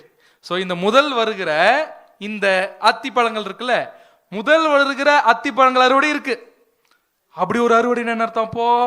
அப்போ அடுத்த வேற ஏதோ ஒரு அத்தி என்ன பண்ண போல இருக்கு? இஸ்ரேல் தேசத்துல வரும் போல இருக்குது. அப்படின்னா இந்த இடத்துல ஒரு அத்தி மரம் ஒரு வருஷத்துக்கு எத்தனை தடவை விளைச்சல் கொடுக்கும் தெரியுமா? 3 தடவை கொடுக்கும். எத்தனை தடவை கொடுக்குமாமா? ஏறக்குறைய 3 தடவை என்ன பண்ணும் அப்படின்னு பார்த்தீங்கன்னா கொடுக்கும். அதில் ஃபர்ஸ்ட் டைம் வர்றது தான் என்னன்னு பார்த்தீங்கன்னா எர்லி ஃபிக்ஸ். அப்படின்னா முதல்ல வர அத்தி. இது எதில் வளரும் அப்படின்னு பார்த்தீங்கன்னா பழைய உட்டு. அப்படின்னா பழைய கட்டையில் என்ன ஆகாது? வளரும். மரத்தில் இருக்கக்கூடிய அந்த பழைய கிளையில் என்ன ஆகும் அப்படின்னு பார்த்தீங்கன்னா இது வருமா? இது ஆனா என்ன அப்படின்னு பார்த்தா கொஞ்சம் தான் வருமா. ஆனா இருக்கிறதுல ரொம்ப டேஸ்டா எது இருக்குமா? இந்த ஃபர்ஸ்ட் வர அத்தி எப்படி இருக்குமா? ரொம்ப டேஸ்டா இருக்குமா. அப்படியே வாசிங்க நாகும் 3ஆம் அதிகாரம் 12ஆம் வசனம். உன் அரண்கள் எல்லாம் முதல் பழுக்கும் பழங்கள் உள்ள அத்தி மரங்களைப் போல் இருக்கும். அவைகள் அப்படின்னா முதல் பழுக்கும் அப்படின்னா கிளியரா இதுலயே ரெஃபரன்ஸ் இருக்கு நமக்கு. அத்தி மரத்துல டிஃப்ரெண்டா என்ன ஆகுது? இந்த இடத்துல விளைச்சல் வருது அப்படின்றது நமக்கு என்ன ஆகுது அப்படின்னு பாத்தீங்கன்னா புரியுது. இப்ப அடுத்தது இது முடிஞ்சிட்ட உடனே இந்த அத்தி மரத்துல அடுத்து என்ன விளைச்சல் வருமா? Summer fix. சம்மர்னா என்ன அர்த்தம்? கோடை காலத்துல வரக்கூடிய அத்தி. இந்த அத்தி இதுதான் மெயின் கிராப். முக்கியமான விளைச்சல் என்னதான்னு பார்த்தீங்கன்னா இதுதான் என்ன பண்ணுவாங்கன்னு பார்த்தீங்கன்னா அறுவடை பண்ணி இதை கன்சியூம் பண்ணுவாங்க. இது எதில் வளரும் அப்படின்னு பார்த்தீங்கன்னா நியூ வுட்ல வளரும். அப்படின்னா புதிய கிளைகளில் இது என்ன ஆகும்? வளரும். ஆனால் அந்த early fix எந்த கிளை தான் வரும்? பழைய மரத்தில் என்ன ஆகும் அப்படின்னு பார்த்தீங்கன்னா வளரும். அடுத்தது மூணாவதாக வர்றது வின்டர் ஃபிக்ஸு. இதை பொதுவாக என்ன பண்ணுறது இல்லை அப்படின்னு பார்த்தீங்கன்னா அறுவடையே என்ன பண்ண மாட்டாங்களாம்மா, செய்ய மாட்டாங்க, இதை யூஸ் பண்ண மாட்டாங்க. சரிங்களா? அதாவது குளிர்காலத்தில் விளையக்கூடிய அத்தி இதை பொதுவாக என்ன பண்ணுறது இல்லை அப்படின்னு பார்த்தீங்கன்னா யூஸ் பண்ணுறது இல்லை. அப்படின்னா இப்போ கிளியரா தேவனுடைய தெய்வீக திட்டத்தில் ஹார்வெஸ்ட் அப்படியே பொருத்தி பார்க்குறோம். தேவனுடைய தெய்வீக திட்ட முதல் மைல்ஸ்டோன் யார் அப்படின்னு பார்த்தீங்கன்னா கிறிஸ்துவின் உயிர்த்தெழுதல். கரெக்டுங்களா? கிறிஸ்துவின் உயிர்த்தெழுதல். அடுத்து சபை. சரிங்களா? அது ரெண்டு அடையாளத்தை படுத்திருச்சுன்னா இப்போ தேவனுடைய அறுவடையில தேவனுடைய தெய்வீக திட்டத்துல அடுத்த மைல்ஸ்டோன் யாருக்கானது? அடுத்த மைல்ஸ்டோன் யாருக்கானது? இஸ்ரேல் ஜனங்களுக்கு. அப்படின்னா நமக்கு நல்லாவே தெரியும் அத்தி மரம் யார் அடையாளப்படுத்தும்? இஸ்ரேல் தேசத்தை என்ன பண்ணுன்னு பார்த்தீங்கன்னா அடையாளப்படுத்தும். ஏன்னா நமக்கு நல்லாவே தெரியும், நிறைய வாட்டி படிச்சிருக்கோம், இந்த அத்தி மரத்தை தான் நம்ம ஆண்டவர் என்ன பண்ணாரு? சபிச்சார். கரெக்டா? நம்ம ஆண்டவர் என்ன பண்ணார் அப்படின்னு பார்த்தீங்கன்னா சபிச்சாரு. நம்ம இப்ப ஏற்கனவே பார்த்த மாதிரியே சீசனுடைய எர்லிலேயே என்ன வரத்துக்கு வாய்ப்பு இருக்கு? எர்லி ஃபிக்ஸ் வரத்துக்கு வாய்ப்பு இருக்கா? ஆனா நம்ம என்ன பார்க்கிறோம், சில கேள்வி கூட வரும், அது அத்தி மரம் வரத்துக்கு காலம் இல்ல, ஆனா அந்த சமயத்துல ஆண்டவர் தேடி போனார்ன்ற மாதிரி இருக்கும். நமக்கு என்ன டவுட் வரும் அப்படின்னு பார்த்தீங்கன்னா, ஏங்க அதான் சீசனே இல்லையே, அப்புறம் ஏன் போனாரு அப்படின்னு வரும். பட் இப்பதான் நமக்கு புரியுது, ஒரு வாட்டி மட்டும் வரல, 3 வாட்டி. அப்படின்னா அந்த இடத்துல சொல்லப்பட்டது மெயின் சீசன் வரல. மெயின் சீசன்னா சம்மர்ல விளையக்கூடிய அந்த ஃபிக் வரல, அந்த சீசன் இல்ல. ஆனா நம்ம ஆண்டவர் தேடி போனது நியாயம் தான். அவர் தேடி போனது எந்த ஃபிக்? ஏர்லி ஃபிக்ஸ் என்ன பண்ணியிருக்காருன்னு பார்த்தீங்கன்னா தேடி போயிருக்காரு, அது டேஸ்டா இருக்கும் அப்படின்னு. ஆனா தேடி போய் பார்த்தா வெறும் எது மட்டும் இருந்திருக்கு? இலை மட்டும் இருந்திருக்கு. ஆக்சுவலா என்னவாமா, அந்த இலை வந்துட்டாலே அது வந்துருமா. அப்படின்னா அது என்னன்னு இப்ப ஷோ காட்டுது? அந்த மரம் கனி இருக்கிற மாதிரி காட்டுது, ஆனா வெறும் இலை தான் இருக்குது. ஆனா என்ன வரல? கனி என்ன ஆகல அப்படின்னு பார்த்தா வரல. இந்த இலையை பார்க்கும் போதே நேச்சுரலா என்ன எக்ஸ்பெக்டேஷன் வருமாமா, அந்த இடத்துல என்ன இருக்கும்? கனி இருக்கும்னு ஒரு எதிர்பார்ப்பு என்ன ஆகும் அப்படின்னு பார்த்தீங்கன்னா வரும். அதே மாதிரி ஆண்டவர் எதிர்பார்த்து போனாரு இல்ல. அப்படின்னா கிளியரா இந்த இடத்துல என்ன புரியுது? இஸ்ரேல் ஜனங்க நாங்க மேசியாவை ஏத்துக்கிறோன்ற ரெடியா இருக்கிற மாதிரி காமிச்சுக்கினாங்க, இலைகள்லாம் வந்துருச்சு. ஆனா என்ன இல்லை அப்படின்னு பார்த்தீங்கன்னா அதற்கே உரிய கனிகள் என்ன ஆகல அப்படின்னு பார்த்தீங்கன்னா தேவனுக்குரிய கீழ்ப்படிதல் அவர்களுக்குள் வெளிப்படவில்லை அப்படின்னு என்ன ஆகுதுன்னா கிளியரா புரியுது. அதனாலதான் ஆண்டவரை ரிஜெக்ட் பண்ணிட்டாரு. உங்கள் வீடு என்ன ஆயிருது? உங்களுக்கு பாழாக்கி விடப்படும் அப்படின்னா கிளியரா பைபிள்ல அத்திப்பழம் யாரை தான் தொடர்பு படுத்தி பேசுது? இஸ்ரேல் ஜனங்களை தான் தொடர்பு படுத்தி பேசுறதை நம்ம கவனிக்கிறோம். உதாரணத்துக்கு சில வசனங்களை வாசிக்கலாம். ஓசியா 9ஆம் அதிகாரம் 10ஆம் வசனம். வனாந்தரத்தில் திராட்சை குலைகளை கண்டுபிடிப்பது போல இஸ்ரவேலை கண்டுபிடித்தேன். அத்தி மரத்தில் முதல் தரம் பழுத்த கனிகளைப் போல உங்கள் பிதாக்களை கண்டுபிடித்தேன். பிதாக்களை யார் கூட கம்பேர் பண்ணிட்டாரு? இப்போ புரிஞ்சுங்களா? அப்படின்னா ஏன் அப்படி கம்பேர் பண்றாரு? ஏன்னா அது எப்படி இருக்கும்? ரொம்ப டேஸ்டா இருக்கும். உங்கள் பிதாக்கள் ரொம்ப டேஸ்டா இருந்தாங்கன்ற தேவன் யார் அது? ஆபிரகாம், ஈசாக்கு, யாக்கோபெல்லாம் எப்படி இருந்தாங்களாமா? ரொம்ப டேஸ்டா என்ன பண்ணிருக்காங்கன்னு பார்த்தீங்கன்னா இருந்திருக்கிறாங்க. அவங்களை எப்படி கம்பேர் பண்ணிட்டாருன்னு பார்த்தீங்கன்னா முதல் பழுத்த கனிகளை போல் உங்கள் பிதாக்களை என்ன பண்ண நான் கண்டுபிடிச்சேன். ஆனாலும் அவர்கள் பாகால் பேயோர் அண்டைக்கு போய் லட்சையானதற்கு தங்களை ஒப்புவித்து. ஆனா ஒரு கட்டத்துக்கு அப்புறமா அவங்களுடைய பிதாக்களே என்ன ஆயிட்டாங்க? ஒரு காலப்பகுதி வரைக்கும் நல்ல முற்பிதாக்கள் இருந்துட்டாலுமே கூட அதற்கு அதே மாதிரி இருப்பாங்க நான் எதிர்பார்த்தேன். ஆனா என்ன பண்ணல? இல்ல. என்ன ஆயிடுச்சுன்னா தாங்கள் நேசித்தவைகளைப் போல தாங்களும் உள்ளவர்கள் ஆனார்கள். அப்படி ஆயிட்டாங்கல்ல. யாரு? இஸ்ரேல் ஜனங்க. ஸோ அப்போ கிளியரா அடுத்து இன்னொரு இடத்துல ஒரு ஓமை மாதிரி இந்த அத்திப்பழத்தை வச்சு பேசுறாரு பாருங்க. எரேமியா 24ஆம் அதிகாரம் 1 வாசிங்க. பாபிலோன் ராஜாவாகிய நேபுகாத் நேச்சார் யோயாக்கீமின் குமாரனாகிய எகோனியா என்கிற யூதாவின் ராஜாவையும் யூதாவின் பிரபுக்களையும் எருசலேமில் உள்ள தச்சரையும் கொல்லரையும் சிறைப்பிடித்து பாபிலோனுக்கு கொண்டு போன பின்பு இதோ கர்த்தருடைய ஆலயத்தின் முன் வைக்கப்பட்டிருந்த அத்தி பழங்களுள்ள 2 கூடைகளை கர்த்தர் எனக்கு காண்பித்தார். ஸோ அப்படின்னா எத்தனை கூடையாமா? 2 கூடை. ஒரு கூடையிலே முதல் கந்தாயத்து அத்திப்பழங்களுக்கு சமானமான மிகவும் நல்ல அத்திப்பழங்களும் ஃபர்ஸ்ட் கூடையில என்ன அத்திப்பழம்? நல்ல அத்திப்பழம் இருந்திருக்கு. மற்ற கூடையிலே புசிக்கத்தகாத மிகவும் கெட்ட அத்திப்பழங்களும் இருந்தது. இது யாருக்குரிய எந்த எந்த ஃபிக் மாதிரி, வின்டர் ஃபிக் மாதிரி அந்த மாதிரியான அத்திப்பழம் இருந்திருக்கு 2 கூடையில. கர்த்தர் என்னை நோக்கி, எரேமியாவே, நீ என்னத்தை காண்கிறாய் என்றார். அதற்கு நான், அத்திப்பழங்களை காண்கிறேன். எரேமியா சொல்லிட்டாரு, நான் எதை பார்க்கிறேன்? அத்திப்பழங்களை பார்க்கிறேன். நல்லவைகளான அத்திப்பழங்கள் மிகவும் நல்லவைகளும் கெட்டவைகளோ புசிக்கத்தகாத மிகவும் கெட்டவைகளுமாய் இருக்கிறது என்றேன். ஒன்னும் சொல்லல, நல்லது நல்லதா இருக்கு, கெட்டது கெட்டதா இருக்குங்கிறார். அடுத்து, அப்பொழுது கர்த்தருடைய வார்த்தை எனக்கு உண்டாகி, அவர், நான் இவ்விடத்திலிருந்து கல்தேயர் தேசத்துக்கு சிறைப்பட்டு போகவிட்ட யூதரை நான் இந்த நல்ல அத்திப்பழங்களுக்கு ஒப்பிட்டு அவர்களுக்கு நன்மை உண்டாக அவர்களை அங்கீகரிப்பேன். கிளியரா யூதர்களை நான் எப்படி ஒப்பிடுறேன்? நல்ல அத்திப்பழங்களுக்கு ஒப்பிட்டு. அப்படின்னா இந்த நல்ல அத்திப்பழங்களை என்ன பண்ண போறாராமா தேவன்? அவர்களுக்கு நன்மை உண்டாக நான் என் கண்களை அவர்கள் மேல் வைத்து அவர்களை இந்த தேசத்துக்கு என்ன பண்ண போறேன்? திரும்பி வர பண்ணி அவர்களை கட்டுவேன், அவர்களை இடிக்க மாட்டேன். அவர்களை என்ன பண்ண மாட்டேன்? இடிக்க மாட்டேன். அவர்களை நாட்டுவேன், அவர்களை பிடுங்க மாட்டேன். நான் கர்த்தர் என்று அறியும் இருதயத்தை அவர்களுக்கு கொடுப்பேன். அவர்கள் என் ஜனமாய் இருப்பார்கள், நான் அவர்கள் தேவனாய் இருப்பேன். அவர்கள் தேவனாய் இருப்பேன் அப்படின்னு என்ன பண்றாருன்னா சொல்றார். ஆனா புசிக்கத்தகாத கெட்ட அத்திப்பழங்களை தள்ளி விடுவதை போல செதேக்கியா எனக்குடைய ராஜாவை என்ன பண்ணிடுவேன்? நான் தள்ளி விட்டுருவேன் அப்படிங்கிறார். ஸோ அப்படின்னா கிளியரா இந்த இடத்துல என்ன புரிஞ்சிருச்சு அப்படின்னு பார்த்தோம்னா, அத்திமரம் இஸ்ரேல் தேசத்துக்கு அடையாளமா இருக்கிறத தெளிவா என்ன பண்ணோம்னா பார்த்துட்டோம். அப்படின்னா கிளியரா நாம ஒரு சீக்வன்ஸ் பார்த்துட்டு வரோம்ல ஹார்வெஸ்ட்ல, அந்த சீக்வன்ஸை வச்சு பார்த்தோம்னா கிளியரா பார்லி இயேசு கிறிஸ்து, அடுத்தது கோதுமை சபை. அப்படின்னா தேவனுடைய தெய்வீக திட்டத்துல சுவிசேஷ யுக முடிவுக்கு அப்புறமா தேவன் யாரோட டீல் பண்ண போறார் அப்படின்னு பார்த்தோம்னா இஸ்ரேல் ஜனங்களோட டீல் பண்ண போறார். புரியுதுங்களா? ஆரம்பத்தில் யாரோட டீல் பண்ணிட்டார்? இயேசு கிறிஸ்து கூட. அடுத்து யாரோட டீல் பண்ணிட்டார்? சுவிசேஷ யுகத்துல சபையோட. அடுத்து யாரோட டீல் பண்ண போறார் அப்படின்னு பார்த்தோம்னா இஸ்ரேல் ஜனங்களோட. கிளியரா வேதாகம காலக்கணக்கில் நம்ம பார்த்துட்டோம். இஸ்ரேல் ஜனங்களுக்கான ஃபேவர் எந்த வருஷத்துல இருந்து வருது? 1878 இருந்து என்ன ஆகுது அப்படின்னு பார்த்தீங்கன்னா வருது. அப்படின்னா இந்த இடத்துல இது ரொம்ப ஏர்லியாவே என்ன ஆகுதுன்னு பார்த்தீங்கன்னா ஆசீர்வாதம் வர ஆரம்பிக்குது. இது எதை அடையாளப்படுத்துது அப்படின்னு பார்த்தீங்கன்னா அங்க வருதுல early fix. ஆரம்பத்துல என்ன ஆகுது? அத்தி பழம் வருது இல்லையா, அது எதை அடையாளப்படுத்துது அப்படின்னு பார்த்தோம்னா இப்ப கூட்டி சேர்க்கப்பட்டு கொண்டிருக்கக்கூடிய ஆசீர்வாதங்கள். பட் ஸ்டில் அவங்க எதில் தான் இருக்கிறாங்கன்னு பார்த்தீங்கன்னா அன்பிலீஃப்ல தான் இருக்கிறாங்க. அன்பிலீஃப்னா ஒரு விசுவாசம் நம்பிக்கை என்ன ஆகல, அவங்களுக்கு இல்லாத நிலைமையில தான் என்ன ஆகுறாங்க அப்படின்னு பார்த்தீங்கன்னா இருக்கிறாங்க. இதுல என்ன இன்னொரு முக்கியமான விஷயம் என்ன அப்படின்னு பார்த்தீங்கன்னா இந்த எர்லி ஃபிக்ஸ் எதில் வளரும்? பழைய கிளையில வளரும். அப்படின்னா அந்த பழைய மரக்கிளை எதை அடையாளப்படுத்துது? ஓல்டு லா கோவனன்ட், பழைய நியாய பிரமாணத்துக்குள்ளதான் இன்னைக்கு வரைக்கும் யார் இருக்காங்க?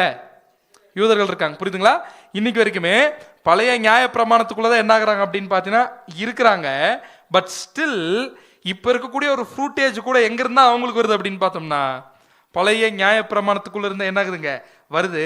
பட் ஸ்டில் ஒரு விஷயம் நம்ம பார்க்கிறோம், அதனுடைய ஆசீர்வாதங்கள் தான் கிளியரா எங்க ஆரம்பிச்சதை பார்க்கிறோம். பெட்டாட்டிக்வால இருந்து ஆரம்பிக்கிறது என்ன பண்றோம் அப்படின்னு பார்த்தீங்கன்னா நம்ம பார்க்கிறோம். இப்போ இந்த எர்லி ஃபிக்ஸ் இருக்குல்ல, இது ஏறக்குறைய வளர்றதுக்கு எவ்வளவு நாள் எடுத்துக்குமா? வளர்ந்து ஒரு பழுக்கிறதுக்கு எவ்வளவு நாள் எடுத்துக்குமா? பழமா பழுக்கிறதுக்கு ஏறக்குறைய 10 வாரங்கள் என்ன பண்ணிக்குமா? எடுத்துக்குமா. ஏறக்குறைய 10 வாரங்கள் என்ன பண்ணுமா? பழுக்கிறதுக்கு எடுத்துக்குமா. அதாவது அப்படியே இந்த எர்லி ஃபிக்ஸ் இந்த பழைய கிளையில உருவாக ஆரம்பிச்சு பழுக்கிறதுக்கு எடுத்துக்கொள்ளக்கூடிய சராசரி நேரம் என்னன்னு பார்த்தீங்கன்னா 10 வாரங்கள். இப்போ நம்ம என்ன பார்த்துட்டோம்? இந்த எர்லி ஃபிக்ஸ் வளர்றது எந்த ஆசீர்வாதத்தோட அடையாளப்படுத்தி பார்த்துட்டோம்? இப்போ இஸ்ரேல் ஜனங்கள் கூட்டி சேர்க்கப்படுகிறது. இதெல்லாம் தான் ஓசியால நம்ம என்ன பண்றோம் அப்படின்னு பார்த்தீங்கன்னா நம்ம பார்க்கிறோம். ஓசியா 2:15 வாசிக்கிறோம். அவ்விடத்திலிருந்து அவளுக்கு அவளுடைய திராட்சை தோட்டங்களையும் நம்பிக்கையின் வாசலாக ஆகோரின் பள்ளத்தாக்கையும் கொடுப்பேன்.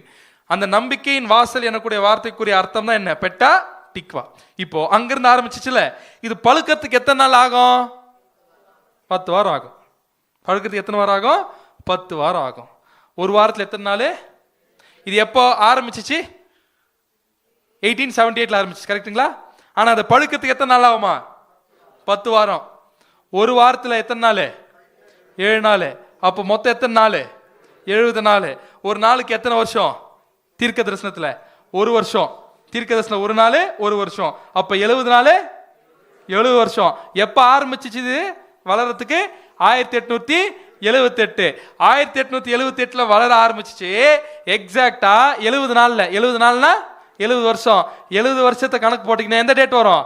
1948 படுத்துச்சு. தேசம் என்ன ஆயிடுச்சு? சுதந்திரம் என்ன ஆயிடுச்சுன்னு பார்த்தீங்கன்னா வாங்கிருச்சு. புரிஞ்சுங்களா? ஸோ அப்படின்னா கிளியரா தேவன் என்ன பண்ணியிருக்காருன்னு பார்த்தீங்கன்னா, ஒவ்வொரு ரகசியத்தையும் என்ன பண்ணியிருக்காருன்னு பார்த்தீங்கன்னா, உள்ள அழகா என்ன பண்ணியிருக்காருன்னு பார்த்தீங்கன்னா வச்சிருக்கு. இப்போ எது பழுத்து இருக்கு? எர்லி ஃபிக்ஸ்டா என்ன இருக்கு அப்படின்னு பார்த்தீங்கன்னா, பழுத்து இருக்கிறத நாம் என்ன பண்றோம் அப்படின்னு பார்த்தீங்கன்னா பார்க்குறோம். இப்போ அடுத்து என்ன ஹார்வெஸ்ட்? இல்லை அது இல்லை, ஃபிக் விட்டுருங்க. அடுத்தது வேற என்ன? Grape harvest. கரெக்டா? நான் அடுத்த ஹார்வெஸ்ட் என்னன்னு கேட்குறேன்றது நீங்க டைரக்ட் ஆன்டிடைப் வந்துடுறீங்க. கரெக்டா நீங்க சொல்றது. பட் வேற என்னென்ன ஹார்வெஸ்ட்லாம் இருக்கு அப்படின்னு பார்த்தோம்னா கிரேப் ஹார்வெஸ்ட். சரிங்களா? Grape harvest.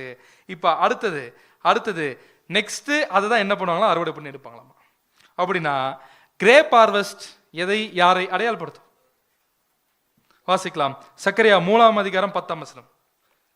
அந்நாளிலே நீங்கள் ஒருவரை ஒருவர் திராட்சை செடியின் கீழும் அத்தி மரத்தின் கீழும் வரவழைப்பீர்கள் என்று சேனைகளின் கர்த்தர் சொல்லுகிறார். அந்நாள் அப்படின்னு வந்துட்டு நமக்கு நல்லா தெரியும். வெளியரங்கமான ராஜ்யத்துல தேவன் என்ன பண்ண போறாராமா?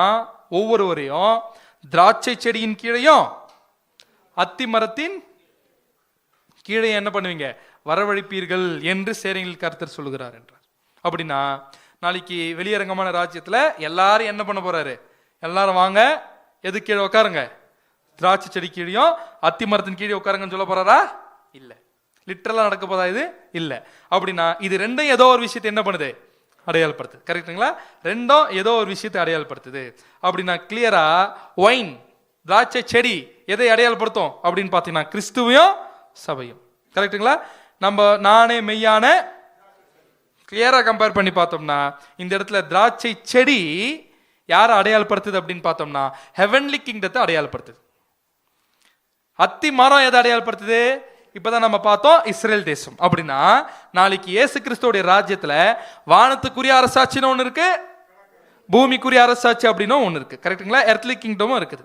அப்படின்னா இந்த எர்த்லி கிங்டம் அப்படின்னு நம்ம சொல்லும் பொழுது, எர்த்லி கிங்டம் சொல்லும் பொழுது கிளியரா ஒரு பாயிண்ட் நமக்கு என்ன அண்டர்ஸ்டாண்ட் ஆகுது அப்படின்னு பார்த்தோம்னா, இந்த எர்த்லி கிங்டம்ல யார் முதல் புது உடன்படிக்கைக்குள்ள வரப்போறது?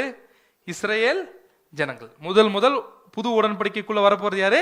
இஸ்ரேல் ஜனங்கள். அதுதான் மெயின் கிராப். அத்திமர அறுவடை எடுத்தீங்கன்னா சம்மர் கிராப் இருக்குல்ல, அது எதுல வளரும்? புது கிளையில வளரும். அந்த புது கிளை எதை அடையாளப்படுத்துது? பழைய கிளை பழைய நியாயப்பிரமாணம்னா, புது கிளை புதிய உடன்படிக்கை. அதுல வரக்கூடிய ஃபிக் தான் மெயின் ஹார்வெஸ்டே. ஸோ அப்படின்னா கிளியரா இந்த இடத்துல யூதர்களை கொண்டு தான் பூமிக்குரிய ராஜ்யத்தை தேவன் என்ன பண்ண போறாரு? நிர்வகிக்க போறார், ஆசீர்வதிக்க போறார் அப்படின்றத நம்ம பார்த்துட்டோம். அப்படின்னா கிளியரா வானத்துக்குரிய ராஜ்யம், பூமிக்குரிய ராஜ்யம். வானத்துக்குரிய ராஜ்யத்திற்குரியவர்களை தான் என்னன்னு அடையாளப்படுத்தப்பட்டிருக்குன்னா திராட்சை செடி, ஒயின். அப்படின்னா இந்த இடத்துல நாளைக்கு ராஜ்யத்துல எல்லாருமே இந்த செட்டப் குள்ள வர போறாங்க. திராட்சை செடி கீழையும் அத்தி மரத்தின் கீழே என்ன அர்த்தம்? வானத்து நட்சத்திரம், கடற்கரை மணல். இவங்க மூலமாக எல்லாரும் என்ன பண்ண போறாங்க? ஆசீர்வதிக்க போறாங்க. அந்த பிளெஸிங்குள்ள வர போறாங்கன்றது தான் இது அடையாளப்படுத்துது. இப்போ நம்ம இது வரைக்கும் என்ன சீக்வன்ஸ் பார்த்துட்டோம்னா, பார்லி ஹார்வெஸ்ட் எதை அடையாளப்படுத்துதுன்னா இயேசு கிறிஸ்துடைய பூமிக்குரிய பலி இன் முழுமை அதை தேவன் அங்கீகரிக்கிறது. இது பார்லி ஹார்வெஸ்ட். அடுத்து என்ன பார்த்தோம்? ஆஃபரிங். யார் ஆஃபர் பண்றவங்க?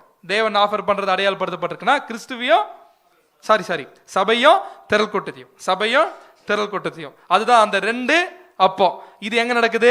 சுவிசேஷ யுகத்துல என்ன ஆகுது அப்படின்னு பாத்தீங்கன்னா நடக்குது. ஸோ இப்போ அடுத்து என்ன ஆகுது அப்படின்னு பார்த்தோம்னா, இஸ்ரேல் ஜனங்கள் கூட்டி சேர்க்கப்படுறது எதை அடையாளப்படுத்துது அப்படின்னு பார்த்தீங்கன்னா, புது உடன்படிக்கை ஸ்தாபிக்கப்படுறதுக்கு முன்னாடி அந்த முதல்ல வரக்கூடிய அத்தி. அடுத்தது சம்மர் அத்தி எதை அடையாளப்படுத்துது அப்படின்னு பார்த்தோம்னா, புது உடன்படிக்கை கீழே யார் வந்துருவாங்க? இஸ்ரேல் ஜனங்க என்ன பண்ணிடுவாங்கன்னு பார்த்தீங்கன்னா வந்துருவாங்க. அப்படின்னா புது உடன்படிக்கைக்கு கீழே இஸ்ரேல் ஜனங்க வந்துட்ட பிறகு அடுத்து தேவனுடைய திட்டத்துல என்ன மைல்கல் நடக்கும்? அதுதான் கிரேப் ஹார்வெஸ்ட் அடையாளப்படுத்துது. முற்பிதாக்களின் உயிர்த்தெழுதல். நல்லா புரிஞ்சுக்கணும், இஸ்ரேல் ஜனங்க புது உடன்படிக்கைக்குள்ள வந்துட்ட பிறகுதான் முற்பிதாக்களுடைய உயிர்த்தெழுதல் நடக்க போகுது. அப்படின்னா புது உடன்படிக்கைக்குள்ள எப்போ வர போறாங்கன்னு பாத்தீங்கன்னா மகாபத்திரம் முடிஞ்சிட்ட பிறகு இல்ல, யாக்கோபின் இக்கட்டு காலத்தின் போதே என்ன பண்றாங்க அப்படின்னு பாத்தீங்கன்னா அவர்கள் புது உடன்படிக்கைக்குள்ள என்ன பண்றாங்க, வராங்க. ஸோ அதுதான் நம்ம மீகா 5ஆம் அதிகாரத்தில் நம்ம தெளிவா படிச்சிருக்கோம். அது பின்னாடி கூட நம்ம தேவனுக்கு சித்தம் மாதிரி தெளிவா பார்க்கலாம். ஸோ இப்போதைக்கு ஆவியில் ஜெனிப்பிக்கப்படுதலுக்குரிய யுகம் முடிஞ்ச பிறகு, இப்போ நாம அந்த யுகத்தில் இருக்கோம். இந்த யுகம் இப்படியே போயிட்டு இருக்காது. இது ஒரு கட்டத்தில் என்ன ஆக போகுது, முடிய போகுது. ஸ்பிரிட் பிகெட்டில் என்ன ஆக போகுது, முடிய போகுது. சபை நிறைவடைந்த உடனே அடுத்தது புது உடன்படிக்கை ஸ்தாபிக்கப்பட்ட பிறகு யார் உயிரோடு எழுந்திருப்பாங்க அப்படின்னு பார்த்தீங்கன்னா முற்பிதாக்கள் உயிரோடு எழுந்திருப்பார்கள். அவங்க உயிரோடு எழுந்திருக்கிறது தான் இந்த கிரேப் ஹார்வெஸ்டோட என்ன பண்றோம் அப்படின்னு பார்த்தீங்கன்னா தொடர்பு படுத்துறோம். ஏன் தொடர்பு படுத்துறோம்னா இந்த கிரேப் ஒயினை யார் அடையாளப்படுத்துதுன்னா ஹெவன்லி கிங்டம். கரெக்டா? Heavenly kingdom. அந்த ஹெவன்லி கிங்டம் கூட நெருங்கி யார் செயல்பட போறது ராஜ்யத்துல? வானத்துக்குரியவர்களோட நெருங்கி நேரடி தொடர்பு யார் வைக்க போறது? முற்பிதாக்கள் தான் என்ன பண்ண போறாங்கன்னு பாத்தீங்கன்னா நேரடி என்ன பண்ண போறாங்கன்னு பாத்தீங்கன்னா தொடர்பு வைக்க போறாங்க. இன்ஃபேக்ட் இவங்க எப்படி சொல்லலாம்னு பாத்தீங்கன்னா earthly part of the heavenly kingdom, அந்த பரலோக ராஜ்யத்துக்குரிய பூமிக்குரிய பகுதி யார் அப்படின்னு பார்த்தோம்னா இந்த முற்பிதாக்கள். இந்த முற்பிதாக்களை பத்தி நாம படிக்கும்போது தான் 45ஆம் சங்கீதம் 16 வாசிக்கிறோம். உமது பிதாக்களுக்கு பதிலாக உமது குமாரர் இருப்பார்கள், அவர்களை பூமி எங்கும் பிரபுக்களாக வைப்பீர். அப்படின்னா முற்பிதாக்களாக இருந்தவங்க குமாரனா மாறிடுவாங்க. ஏன்னா நாளைக்கு நமக்கு குமாரனா யார் மாறிடுவாங்க? முற்பிதாக்கள் குமாரனா மாறுவாங்க. Very good. ஏன்னா ஏசியா 9:6 என்ன பார்க்கணும்னு பாத்தீங்கன்னா இயேசு கிறிஸ்துக்கு பேர் என்ன? நித்திய பிதா. நித்திய பிதா. அப்படின்னா யாருக்கு பிதாவா இருக்க போறார் இயேசு கிறிஸ்து? உலக ஜனங்களுக்கு. உலக ஜனங்களுக்கு மட்டும் இல்ல, முற்பிதாக்களுக்கும் பிதாவா இருக்க போறார். கரெக்டுங்களா? அப்படின்னா நமக்கு என்ன ரோல்? இயேசு கிறிஸ்து பிதானா நாம யாரு? நாமளும் பிதாவா? நாம அம்மா. அவரு 2ஆம் ஆதாம், நாம 2ஆம் ஏவாள். அப்படின்னா கிளியரா குமாரர் இருப்பார்கள். அப்படின்னா அப்படியே ரோல் ரிவர்ஸ் ஆயிருது. இப்ப நாம முற்பிதா அப்படின்றோம்ல, அப்படியே ரோல் ரிவர்ஸ் ஆயிரும். யார் கீழே வந்துருவாங்களாமா? நம்ம கீழே வந்துருவாங்களாமா. இப்ப அடுத்து என்ன ஆகுது அப்படின்னு பார்த்தோம்னா அவர்களை யார? இந்த முற்பிதாக்களை தேவன் என்ன பண்ண போறாருன்னா பூமி எங்கும் பிரபுக்களாக என்ன பண்ண போறாருன்னு பாத்தீங்கன்னா வைக்க போறார், பிரின்சஸா வைக்க போறார். அப்படின்னா கிளியரா என்ன புரியுதுன்னு பாத்தீங்கன்னா பரலோக ராஜ்யத்தோட நெருங்கி தொடர்புடையவர்களாக யார் இருக்க போறாங்கன்னா செயல்பட போறாங்கன்னா முற்பிதாக்கள். இவங்கள தான் நாம பார்க்கிறோம். மீகா 5:5 வாசிக்கிறோம். இவரே சமாதான காரணர் என்பது தவறான மொழிபெயர்ப்பு. இதுவே சமாதானத்துக்கு காரணம், இதுதான் சரியான மொழிபெயர்ப்பு. அசீரியன் நம்முடைய தேசத்தில் வரும்போது, நம்முடைய அரண்மனைகளை மிதிக்கும் போதும் 7 மேய்ப்பர்களையும் மனுஷரில் 8 அதிபதிகளையும் அவனுக்கு விரோதமாக நிறுத்துவேன் என்பது தவறான மொழிபெயர்ப்பு. நிறுத்துவோம் என்பதுதான் சரியான மொழிபெயர்ப்பு.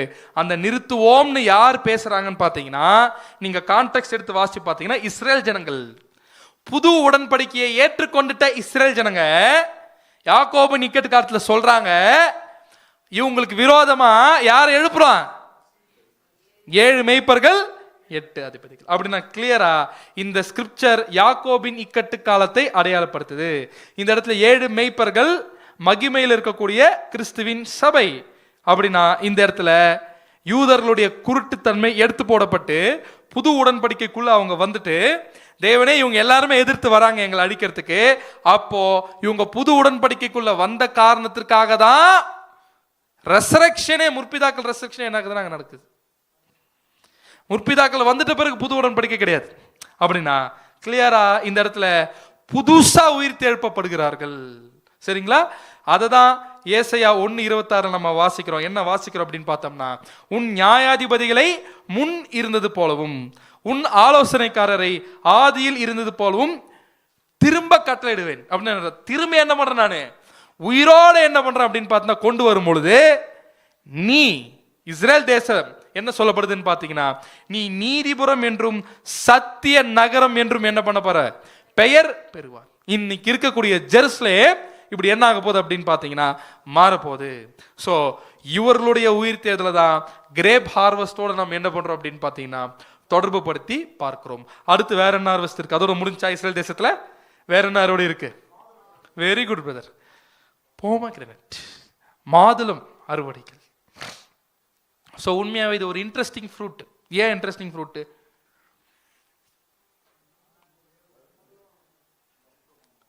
மருத்துவ குணம் உள்ளது, வேற எதுல இல்லை.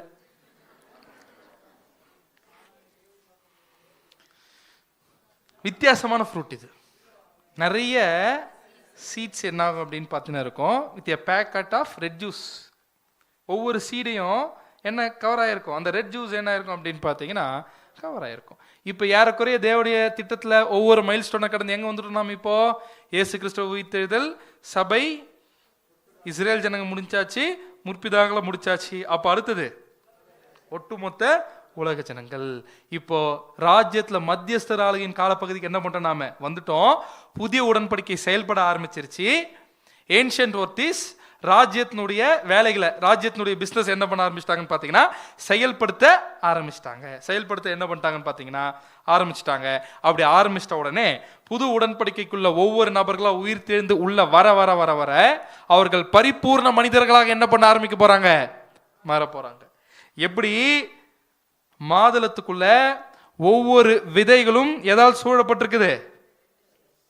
Red juice.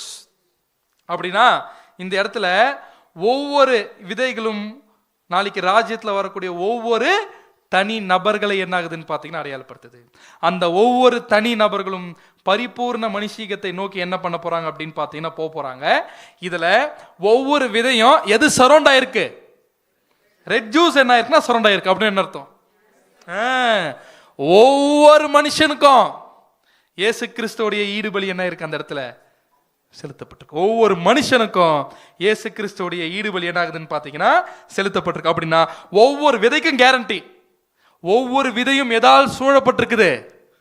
Red juice. கரெக்டா? அப்படின்னா அந்த ரெட் ஜூஸ் எதை அடையாளப்படுத்துதுன்னா ஒவ்வொரு மனுஷனும் கிறிஸ்துவின் ரத்தத்தினால் பாவம் மன்னிப்பு என்ன பண்ண போறான் அப்படின்னு பார்த்தீங்கன்னா வாங்கி பரிபூர்ணத்தை நோக்கி என்ன பண்ண போறான் அப்படின்னு பார்த்தீங்கன்னா போறான். அதுதான் இந்த ஒரு ஹார்வெஸ்ட் தான் நாம சாங் ஆஃப் சாலமன் வாசிக்கிறோம். 7ஆம் அதிகாரம் 12ஆம் வசனம் வாசிங்க. உன்னத பாட்டு 7ஆம் அதிகாரம் 12ஆம் வசனம். அதிகாலையிலே திராட்சை தோட்டங்களுக்கு போவோம். திராட்சை கொடி துளிர்த்து அதன் பூ மலர்ந்ததோ என்றும் மாதுளம் செடிகள் பூ பூத்ததோ என்றும் பார்ப்போம். அங்கே என் நேசத்தின் உச்சிதங்களை உமக்கு தருவேன். இதெல்லாம் நம்ம பார்த்துட்டோம் விளக்கம். அப்படின்னா அதிகாலையில போறது எதை அடையாளப்படுத்துதுன்னா ராஜ்யத்தினுடைய ஆரம்பத்துல மாதுளம் செடிகள் பூ பூத்ததா என்று பார்ப்போம். ஸோ அப்போ கிளியரா ராஜ்யத்தின் துவக்கத்தில் இந்த ஆசீர்வாதம் எல்லா உலக ஜனங்களுக்கு என்ன ஆக போகுதுங்க? வரப்போகுது. ஸோ அப்படின்னா அடுத்து நம்ம பார்க்குறோம், இன்னொன்று கூட நம்ம பார்த்தோம், சம்மர் ஃபிக் ஹார்வெஸ்ட் பார்த்தோம்.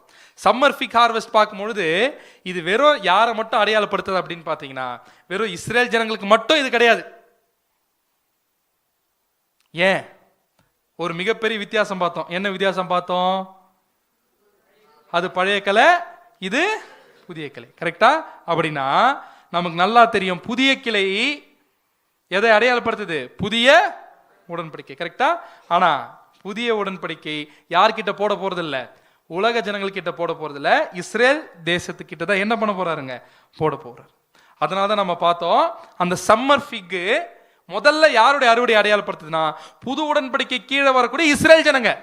அப்படின்னா அவங்கள மட்டும்தான் அதை அடையாளப்படுத்தான்னு பார்த்தீங்கன்னா இல்லை. ஏன் அப்படின்னு பார்த்தோம்னா புது உடன்படிக்கை இஸ்ரேல் ஜனங்க கிட்ட மட்டும் தான் போடுறாருன்னா கரெக்டா? அந்த உடன்படிக்கை யார்கிட்ட தான் போறாரு?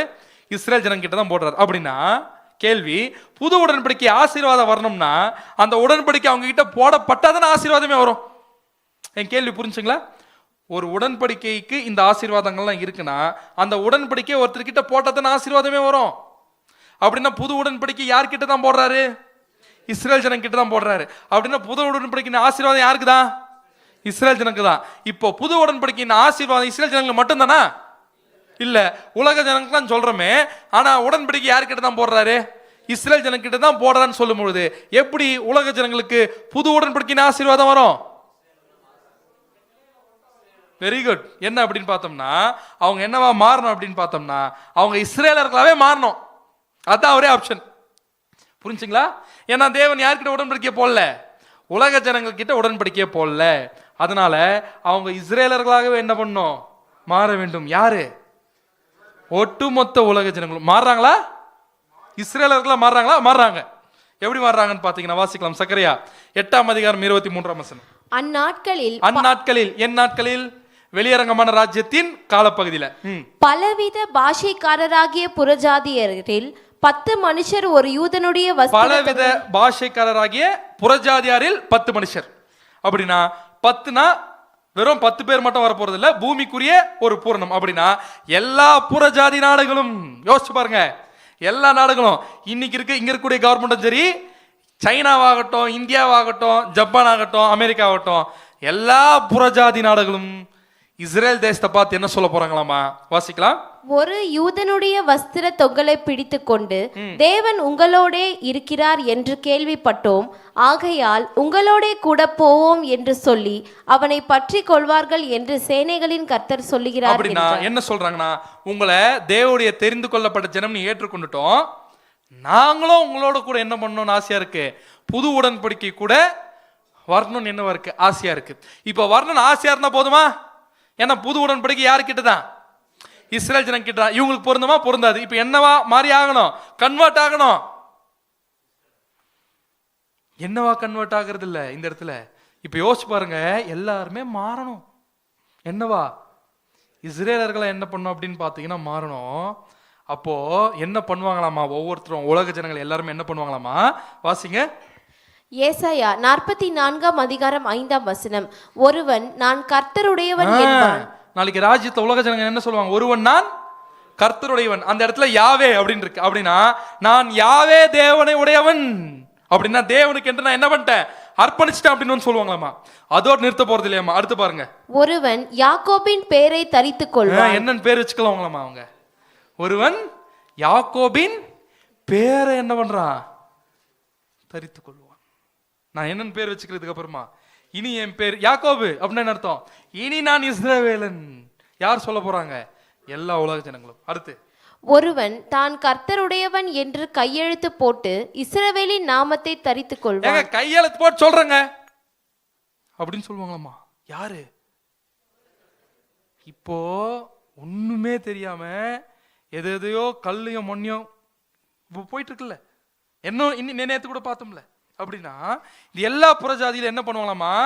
நான் கர்த்தருடையவனை நம்ப மாட்டீங்களா? என்ன பண்றேன்? நானு கையெழுத்து போட்டு காட்டுறேன். அப்படின்னு என்ன அர்த்தம்? பப்ளிக்கா என்ன பண்றேன்? நானு டிக்ளேர் பண்ண போறாங்க. பப்ளிக்கா எல்லாரும் பயமே இல்லாம என்ன பண்ண போறாங்கன்னா தங்களுடைய அர்ப்பணிப்பை எல்லாருக்கும் முன்பாக என்ன பண்ண போறாங்கன்னு பாத்தீங்கன்னா ஒட்டுமொத்த உலக ஜனங்களும் வெளிப்படுத்துறாங்கன்னா கிளியரா இந்த சம்மர் ஹார்வெஸ்ட் முழுசா எதை அடையாளப்படுத்துறான்? சம்மர் ஃபிக்கு. கோடிக்கணக்கான புறஜாதிகள் எல்லாருமே இஸ்ரேலினுடைய ஒரு பங்கை என்ன பண்ணிடுறாங்க? மாறிடுறாங்க. ஸோ இதுதான் என்ன ஹார்வெஸ்ட்?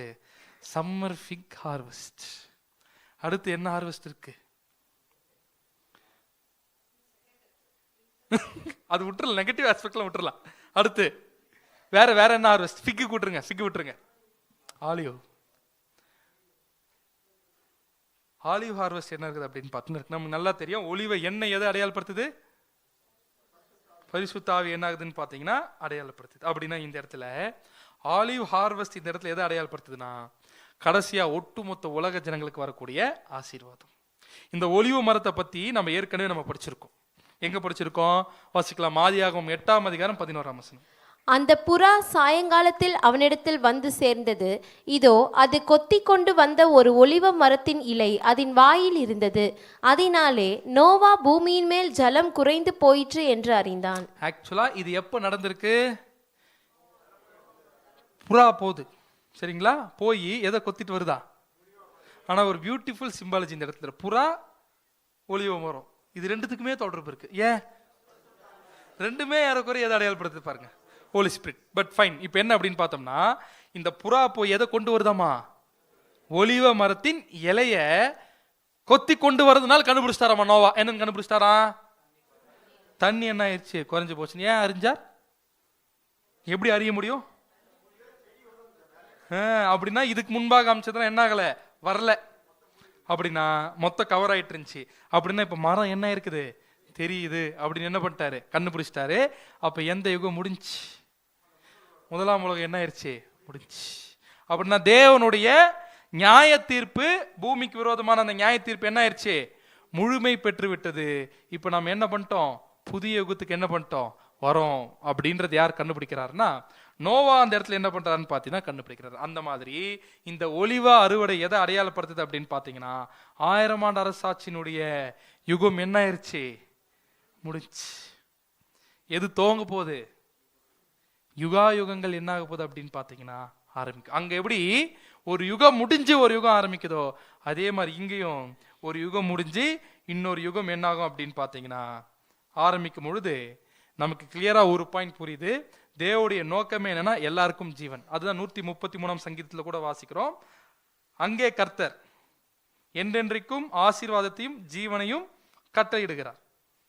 அப்படின்னா தேவனுடைய நோக்கமே என்னன்னா எல்லாருக்கும் ஜீவன் கொடுக்கறது தான் நோக்கம்.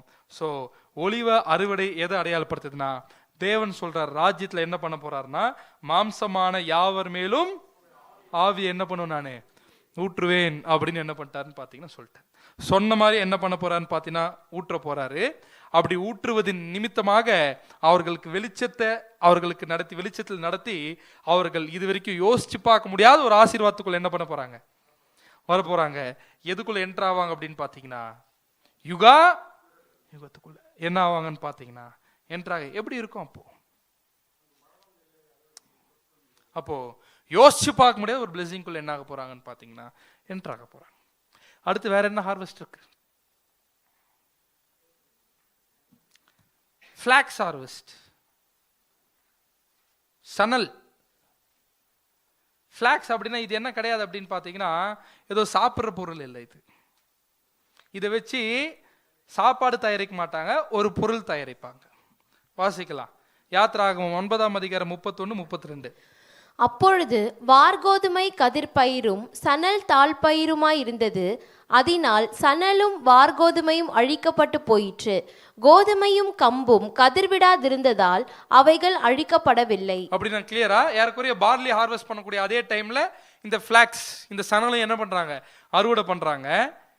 எது அறுவடை பண்ணக்கூடிய அதே சமயத்துல, பார்லி அறுவடை பண்ணக்கூடிய அதே சமயத்துல. அப்படின்னா இந்த ஃபிளாக்ஸுக்கும் பார்லிக்கும் ஏதோ என்ன இருக்குது, சம்பந்தம் இருக்கு. பார்லி யாரு, இயேசு கிறிஸ்து. அப்படின்னா இந்த ஃபிளாக்ஸ்ல இருந்தா எதை தயாரிப்பாங்களாமா, லினன் சணல் நூல் வஸ்திரத்தை என்ன பண்ணுவாங்கன்னு பாத்தீங்கன்னா தயாரிப்பார்கள். இந்த ஒயிட் லினன் எதை அடையாளப்படுத்துறதாக இருக்குன்னா நீதியை அடையாளப்படுத்துகிறதாக இருக்கிறது. அப்படின்னா இது இந்த ஃபிளாக்ஸ்ல இருந்து தான் இந்த லினன் வருது. இந்த லினன் எதை அடையாளப்படுத்துது, நீதி அடையாளப்படுத்துது.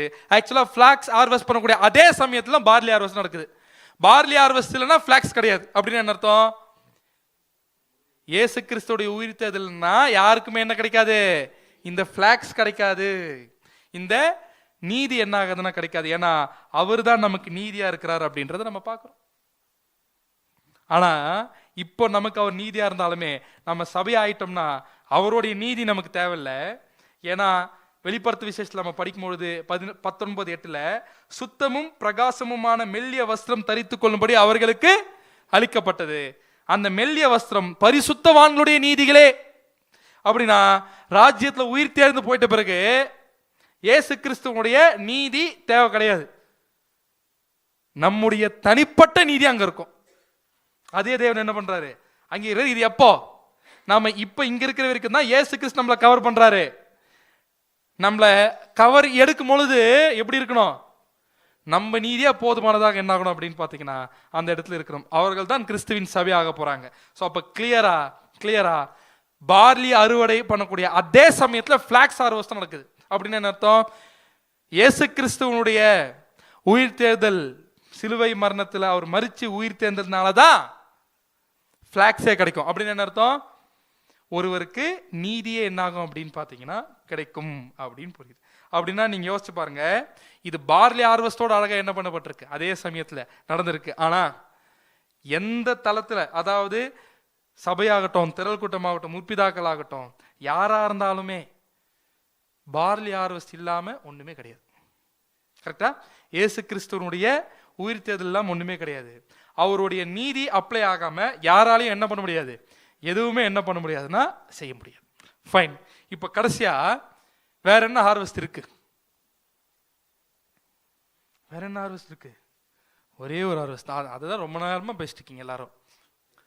என்ன அறுவடை அப்படின்னு பார்த்தீங்கன்னா ஹனி ஹார்வெஸ்ட். Honey harvest. இந்த ஹனி ஹார்வெஸ்ட் பொறுத்த வரைக்குமே இப்போ ஆக்சுவலாக இப்போ அறுவடையில் எதை பார்த்து முடிச்சிட்டோம் அப்படின்னு பார்த்தீங்கன்னா, அடுத்தடுத்து குரோனாலஜிக்கலாக தேவடைய திட்டமே என்ன ஆயிடுச்சு, முடிஞ்சு. கரெக்டா முடிஞ்சா இல்லையா? இப்போ ஆனால் இந்த ஹனி ஹார்வெஸ்ட்ல என்ன இருக்கு அப்படின்னு பார்த்தீங்கன்னா, நமக்கு கேரக்டர் லெசன் இருக்கு. முக்கியமாக ப்ராஃபட்டிக்கலா விட மிகப்பெரிய கேரக்டர் லெசன் என்ன ஆகுதுன்னு பார்த்தீங்கன்னா இந்த தேன் அறுவடையில் இருக்குது.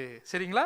தேன் வேதத்தில் என்னவா சொல்லப்பட்டிருக்கு அப்படின்னு பார்த்தீங்கன்னா ஒரு நல்ல விஷயமாகவும் நல்ல எனர்ஜி தரக்கூடிய ஒரு ஃபுட்டாகவும் என்ன ஆகுதுன்னு பார்த்தா இருக்கு. உதாரணத்துக்கு ஒரு ஒரு ஒரு இன்சிடென்ட்ல இந்த தேனை பற்றி நம்ம பார்க்குறோம். எந்த இன்சிடென்ட்ல?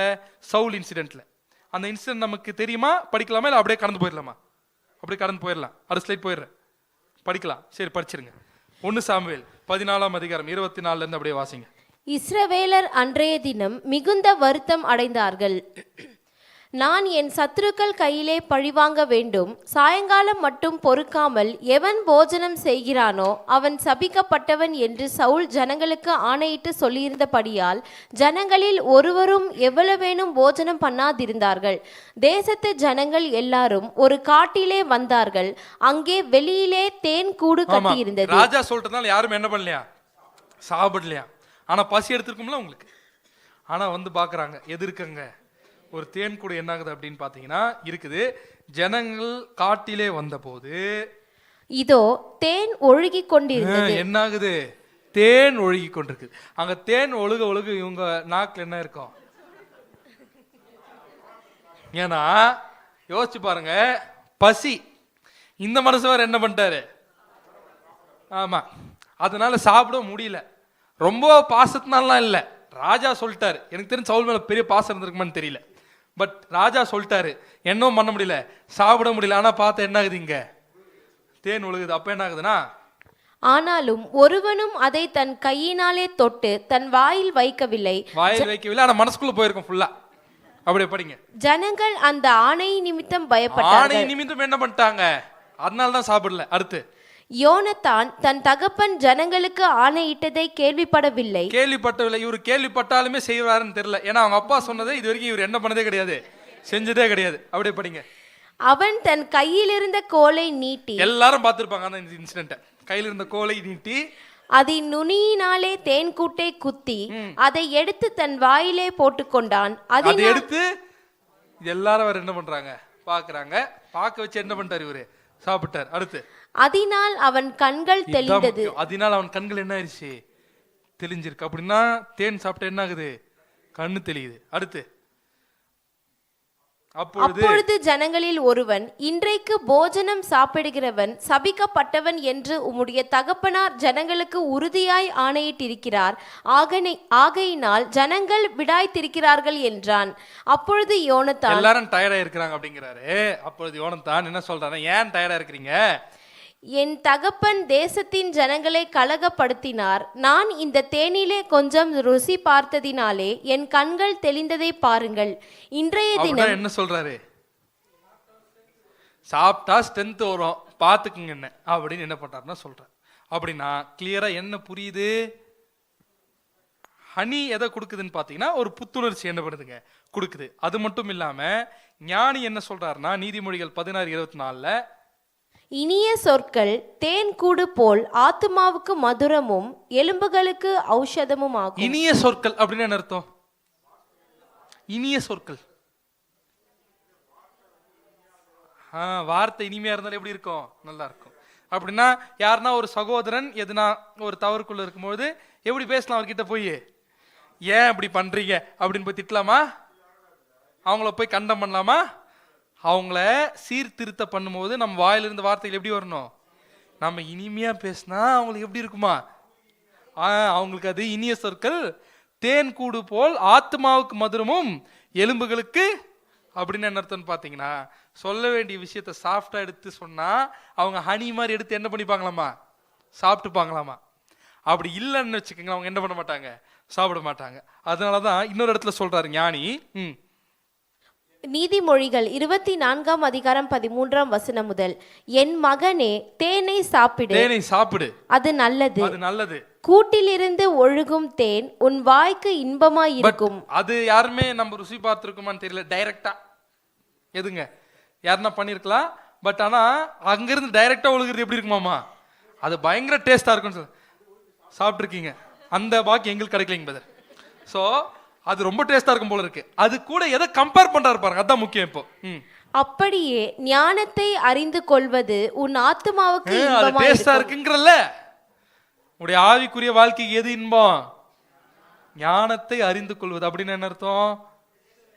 சத்தியத்தை ஆழமாக அறிந்து கொள்வது. அதுக்கு என்ன பண்ணணும்? படிக்கணும், சப்ஜெக்ட்ஸ் கேட்கணும், அது எல்லாம் நமக்கு தெரியும். அப்படின்னா அதை பெற்றுக்கொண்டால் அது முடிவில் உதவும், உன் நம்பிக்கை வீண் போகாது. அப்படின்னா தேன் சாப்பிட்றதுக்கு மட்டும் அவ்வளோ இருக்குன்னா அதை விட டேஸ்ட் எது அப்படின்னு பார்த்தீங்கன்னா இந்த சத்தியம் தான். ஆனால் இப்பேற்பட்ட தேனை தேவன் நியாயப்பிரமாணத்தில் என்ன சொல்லியிருக்காரு அப்படின்னு நம்ம பார்த்தோம். தேன் உள்ளதொன்றையும் கர்த்தருக்கு தகன பலியாக தகனிக்க வேண்டாம். இப்போ கேள்வி, பலிகளில் ஏன் தேவன் தேனை தடை பண்ணிட்டார்? தேன் வேணான்ட்டார்.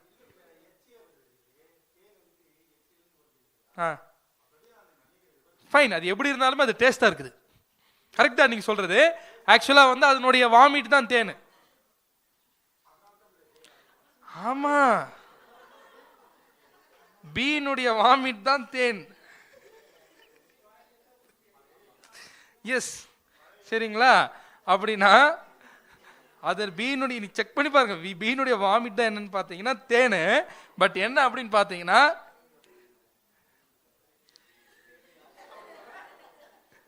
உண்மைதான். சரி, ஓகே. டேஸ்டா இருக்கா இல்லையா? ஓகே.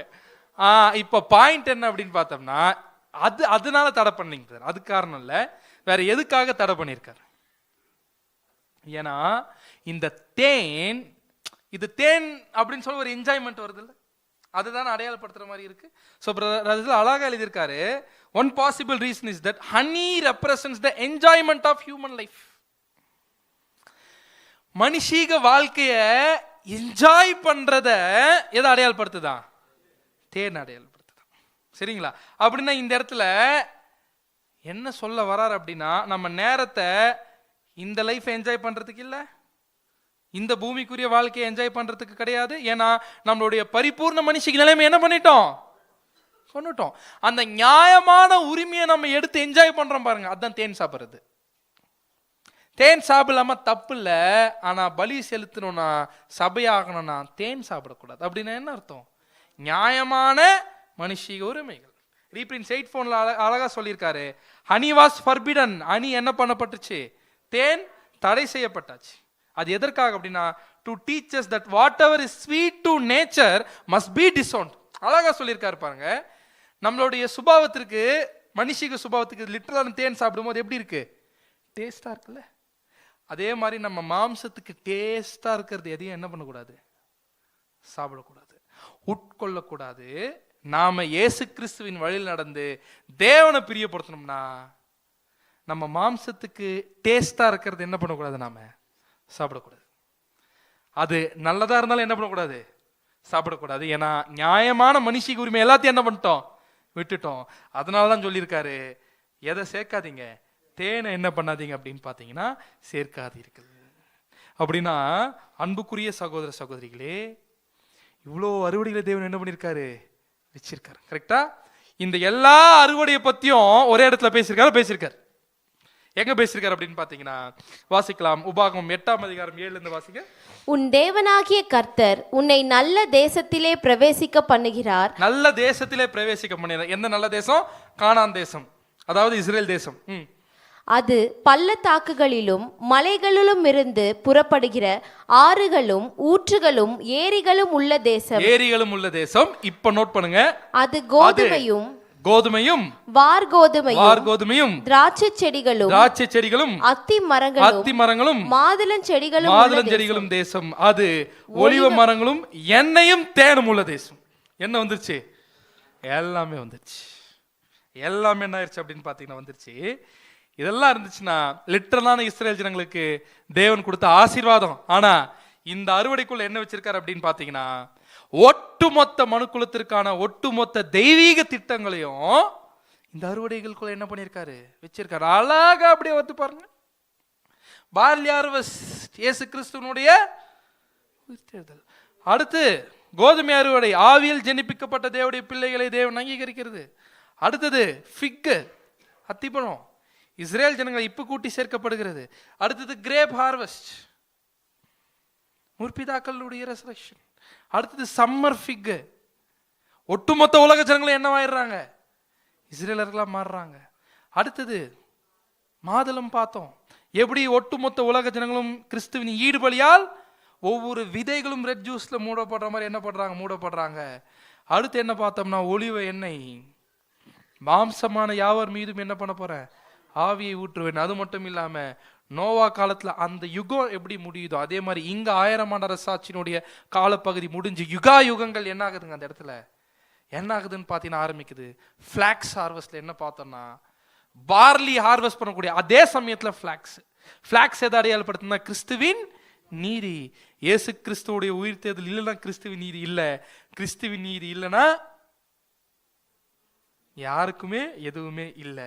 இதுல இருந்து கடைசியா ஒரே விஷயம் என்ன புரிஞ்சிருச்சுன்னா, யோசிச்சு பாருங்க, இப்பேற்பட்ட மகிமைக்கு போனோம்னா எதை மட்டும் சாப்பிடாதீங்க அப்படின்னு என்ன அர்த்தம், மாம்சத்துக்கு பிடிச்சது டேஸ்டா இருக்கிறது என்ன பண்ணிடணும், வாழ்க்கையில இழந்துடணும். அப்படின்னா யோசிச்சு பார்க்கலாம். இப்பேற்பட்ட உண்மை இந்த உலகத்துல வேற யாருக்குன்னா தெரியுமா? இந்த இப்பேற்பட்ட உண்மை, இப்பேற்பட்ட சத்தியம், இப்பேற்பட்ட ரகசியம் உலகத்துக்கு யாருன்னா தெரியுமா? பெயர் கிறிஸ்தவர்களுக்கு யாருன்னா தெரியுமா? யாருக்குமே தெரியாது. ஆனா நம்மள தேவன் தேர்ந்தெடுத்து வச்சு இன்னைக்கு நம்ம பேசிட்டு இருக்காருன்னா, சொல்லிட்டு இருக்காருன்னா, நம்ம என்ன பண்ணலாம்? இவ்வளவு பெரிய ரகசியத்தை கொடுக்கறதுக்கு என்ன பண்ணலாம்? வெரி குட், தேன் சாப்பிடாம இருக்கணும். அதே மாதிரி இன்னொரு விஷயத்தை நாம மறந்துடவே கூடாது.